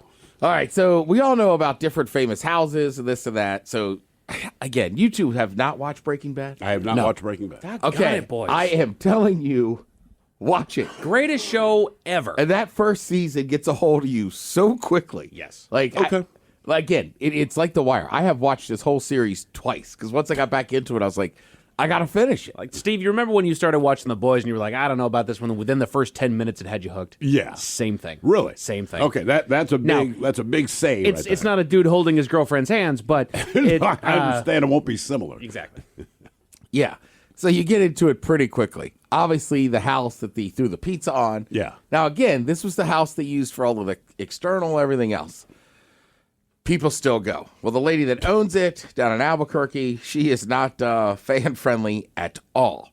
There was an influencer. He spent a day with her, and here's a little audio of her just spraying people and telling them to back up. Like me because I'm not a Jack Mormon. Yeah, get him, Joanne. Get him, Joanne. Have you seen anything else but Breaking Bad stuff since you've been here? You can take a picture from that corner. Do not get close. And no tripod, no nothing. Just quick snap. One picture, then you go. So here's the issue, is that she's telling people to stay across the street, but technically that sidewalk in front of her house is public. It is. Correct. It's fenced in. So I'm kind of leaning towards more like, I don't know, lady, like, you're almost making it worse. Right. I would think so. The problem is someone's going to throw a pizza on top of the roof. Mm-hmm. More than likely, if you check had 50% of the cars. That's why I think she fenced it in, because people had been doing They were, Yes. yeah. So that was a big Even issue. if it's a frozen DiGiorno. Right. You know, it's the Yeah. same thing. Right. My biggest influence still to this day with that scene is the pizza just looks so good. It is. Right. Also, fun Bryan Cranston fact, one take. One take? One take. He just hooked that thing up there. Now, to her credit, she put it back on the market in January for $4 million. Nobody has bought it. I was saying it's kind of like the Goonie House for years ran in this issue, but then a couple finally bought it who likes the movies and gets in there and are like... And invited people to Right, they're enjoy like, it. go Which ahead. really made the people in that cul-de-sac not happy. Yes, and then all the They other were neighbors like, are pissed. oh no, there's nowhere to turn around. It's at the So I've top never of the been hill. down there. All right. Yeah, you can't get back around. So it's a dead-end street where you have to, you have to turn around in someone's driveway to get out of there. So it's just like it's always a log jam. So it would be one thing to park at the bottom of the hill, maybe walk up, take a picture from the sidewalk or whatever. They're going up, pulling right in front of it, turning around, you turn, I just don't know what the answer is. It's like, I get her point, but also it's like, if I was in Albuquerque, like, look, I've been to University of Oregon, right? The frat house they use for Animal House, it's just the outside, but I certainly went over to that frat house and took a picture in front of it. It's like the Exorcist stairs. Yeah. Right. You know what I mean? 10 feet, Like, I've been there. And they're just a set of stairs, but in the end, these were in the Exorcist, Also, right? if you want to, even if they did not tell people what town this was in, where it was, this house is just someplace in a remote location You'll never find it. We'll never have this problem again. Someone will find the home. Okay, yeah, don't challenge people. Yeah, it's just Do like not challenge it's just people. like anything else. People will. It'll be like a treasure hunt. But wait, how long has this woman lived in the house? It'd be one thing if she's been there for 30 years. She's like, look, I let them use this for the. No, she's had it like exterior 4 or 5 years. Yeah, But she then bought you it. knew. Right. You know. And it's like people that buy the house near the airport and bitch about the noise. Like, man, they didn't build the airport after you bought the And while house. and while I understand being excited about, this is the Breaking Bad house, I would also say that can we as fans like kind of lower our excitement just a little bit? It's not like the house came to life like freaking Bumblebee of Transformers. No, it but was something look. that he threw a pizza on top of, so it's like that's the house. Then you move on. There's literally nothing more to the house. But 98% of people, that would be our response. Yeah, right. you're My right. parents are in New Mexico, so if they said, "Hey, that's the house," I'd be like, "Oh, that's interesting."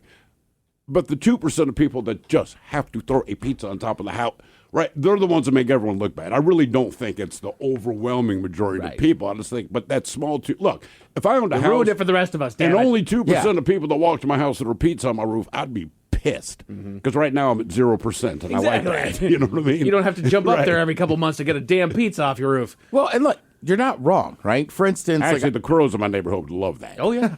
I like that movie Alpha Dog, right? Yeah. Now, it took place in Orange County. I did not realize this till they filmed it.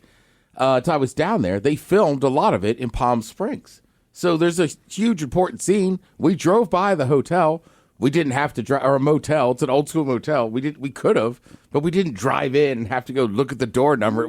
My buddy was like, and I was like, no way, that's dope. But it is weird. Move Now, along. What high school did they use locally for? Was it 10 Stadium. things I hate about Stadium you? High School, yeah, down there Okay, in so Tacoma. every once in a while someone will text in about it.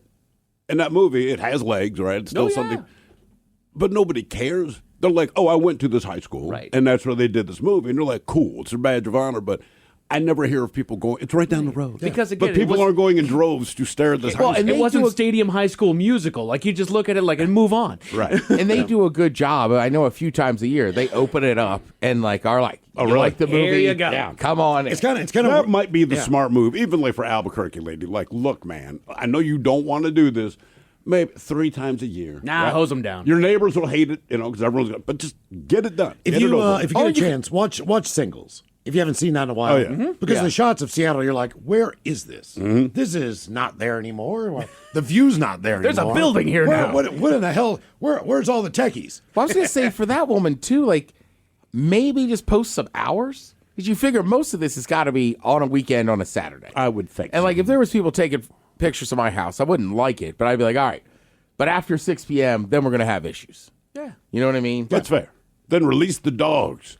That's right. So you get 3 Rottweilers, just problem solved. Well, and like you were saying about the Goonie house, the neighbors would probably appreciate that as well because I don't own the Breaking Bad house. I'm near the Breaking Bad house, but now there's always doggone traffic when I'm trying to get into my home that is just on a neighborhood street. Also, somebody throw a Astoria pizza holds an Hey. annual Goonies convention. There you Where 10 to 15,000 people come to Jesus. town. Good God. Guess where they want to go? Aha. That's where they want to go. Park down the street, Serious, damn it. yeah. Go to the Safeway. There's not even enough hotel rooms. Sells out. I did meet a lot of people that when Twilight was the big thing, a lot of people started heading to Forge. Oh, yeah. 100% of them disappointed. Yes, there's nothing out there. Everyone would come back and they're like, Yeah, dude, I I was one went of there those. because of Twilight. I'm like, I get it. I'm like, what is it like? They're like, it's awful. The vampires went to a remote location that's dark a lot, okay? It's not much. Right. And remember, she had never been. She just knew it got the most rain in the country statistically. So she basically just Googled it and said right, that. she just looked at Hey. and it does look spooky. Again, I had a house on the Saltduck River. I was with a girl. I was in the hot tub alone. And just you look at all that moss and spookiness, and I was like, I'm getting scared. Is there ever a positive connotation to saying something looks spooky if that's not your goal? Like, it's cool if you say, hey, this vampire movie takes place in this spooky place. You go, makes sense. But, if it's not a vampire movie and, your town just looks spooky, man. Mission Impossible not- takes place in this nice spooky area over here. Right, exactly. Yeah. I mean, look, once you Your make, house looks spooky. once you make something spooky in everybody's heads, it is. mean- I'm sure most lakes in upstate New York are great. But Like after Placid. Friday the 13th, now they're spooky. Yes. All right. I'm going to start describing people's kids that way.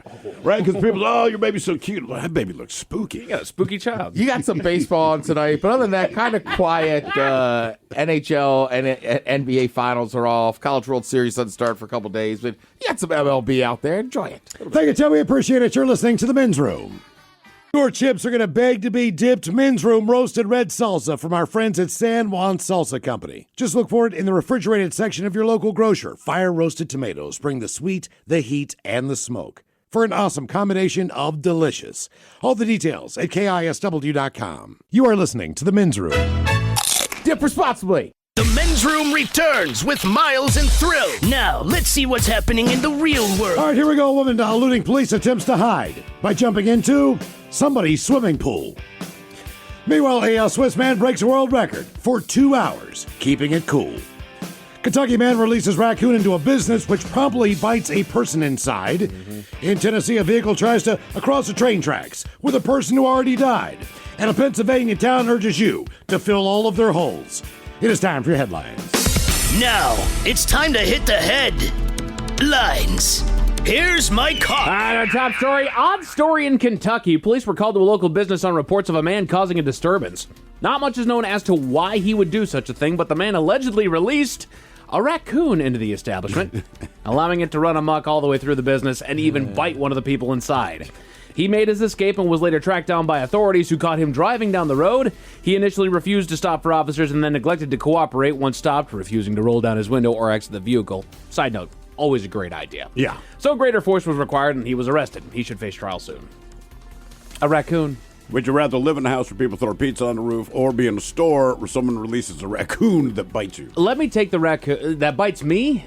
Yeah, one of the people got bitten. I know. So you got to be otherwise you were just in a store with the raccoon. You know what? I think I would take the raccoon bite. I don't think that they have rabies a whole lot, but I feel like that's a story like, dude, I was, in the TJ Maxx and a doggone raccoon bit me. This dude just came in there and just set it amongst everybody. It's a Ridgewetta, That's right.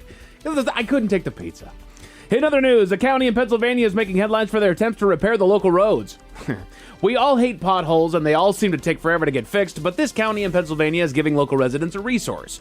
They've launched an initiative that provides a point of contact for residents that have a pothole in their area that needs fixing. They want to do a better job with repairing the roads in an expeditious manner and promise to have most, if not all, projects handled within a 48-hour period of the initial report, though they also admit that an influx of reports and resource materials may also slow the process.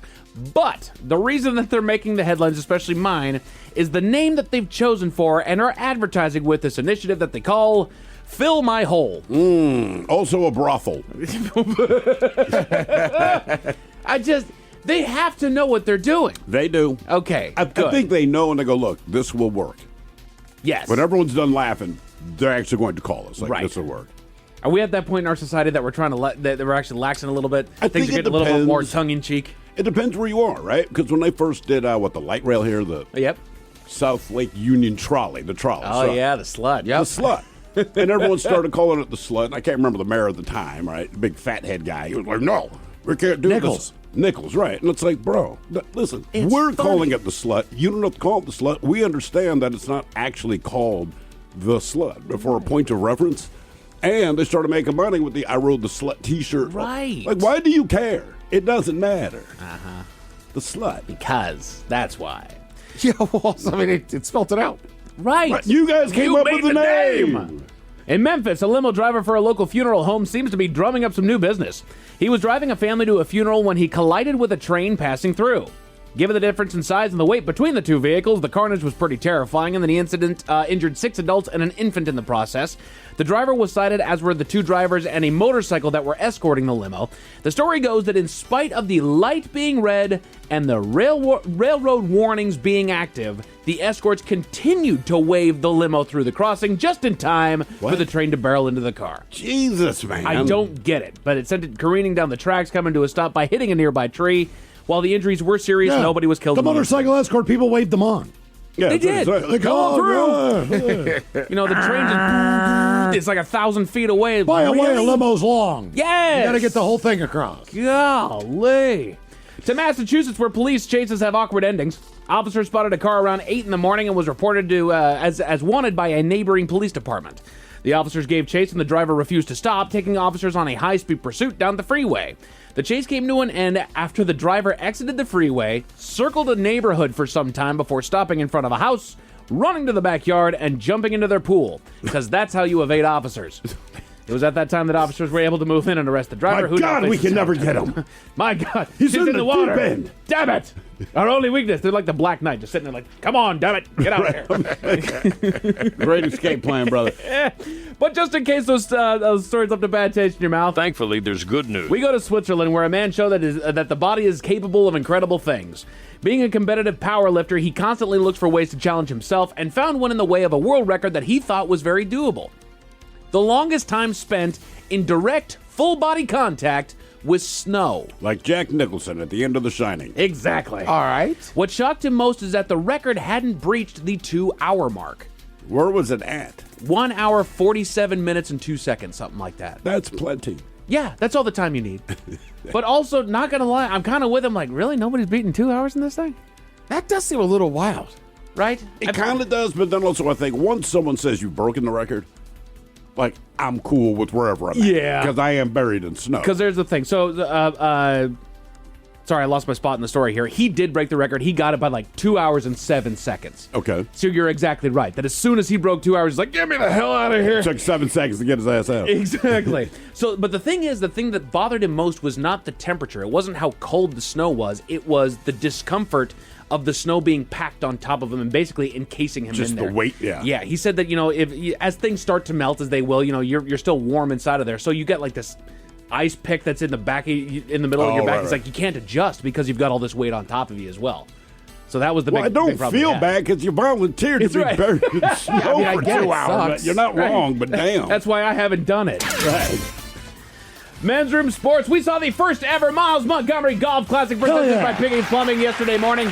And in case you missed it, all of our social media pages and discussed earlier, we had a case of a hole-in-one, which happened to be on the Heckle hole featuring Steve the Thrill Hill and the Ted Smith. Our contestant stood atop the toilet that was provided for trick shots on the hole and managed to drive one straight into the hole itself. Happy to say that we do have video evidence of the shot and the reaction from all in attendance that witnessed the hole-in-one, as well as when we retrieved his ball.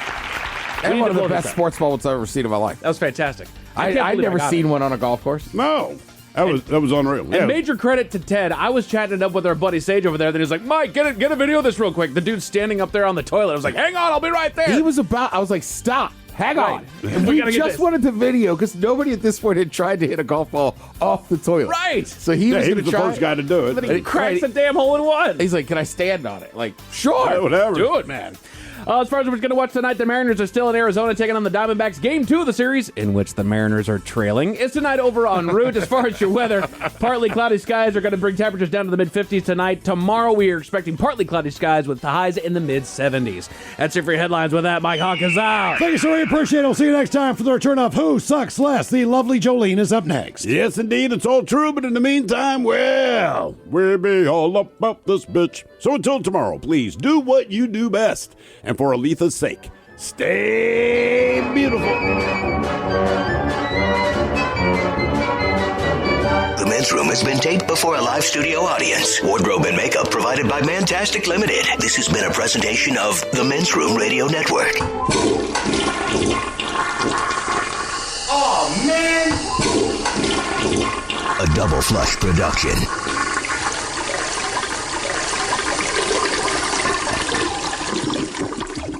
Bosch's innovative power tools make you feel like a Bosch. Like when you pile drive screws and bolts with the 2-in-1 impact driver, you'll feel like Macho Man Randy Savage. Oh, yeah! Or when you powerfully blast through concrete with the Bulldog rotary hammer, you'll feel like I have the power! And when you make buttery smooth cuts with the Glide Miter saw, you'll feel Scoobity-bee-bop smooth, baby. What he said. With expertly engineered power tools, the more you Bosch, the more you feel like a Bosch. When a cold has you down, it's the little comforts that lift you up. A warm blanket, a cup of tea, and a tissue that actually feels good on your skin. Infused with aloe, Kleenex Cooling Plus Aloe provides a hint of cooling freshness to help your skin feel restored. So, whether your skin is feeling dry, chafed, or irritated, you're only one wipe away from helping it feel relieved. So, the next time you have a cold, get a hint of instant cooling relief with new Kleenex Cooling Plus Aloe. For whatever happens next, grab Kleenex. Hate doing cardio? Try brushing and flossing your teeth. I'm not talking about building up a sweat. I'm talking about building a healthier mouth. For a healthier heart, for a healthier you. Smile Generation trusted dentists look at your care through the lens of the mouth-body connection, because what happens in the mouth plays a critical role for the rest of your body. To find a dentist near you committed to treating all of you, visit smilegeneration.com/confidence today and live longer, healthier, and happier with confidence unleashed. When was the last time you refreshed your bedding? Sleep cooler with Avocado's naturally breathable, certified organic sheets. Choose from GOTS certified organic cotton, linen, or hemp. All made safe certified to the highest standards of non-toxic safety. Delivering the ultimate in luxury, sustainability, and style. And a deeper, more restorative sleep. Join Avocado's mission to be one of the world's most sustainable brands at avocadomattress.com. Looking for a job is lonely. Endless searching, phone calls that go nowhere, applications that vanish into thin air. What if you could link with dozens of local companies who are hiring right now with just one connection? That's Express Employment Professionals. Find us at expresspros.com. One connection, endless opportunities, and no fees ever for job seekers. Express Employment Professionals. expresspros.com.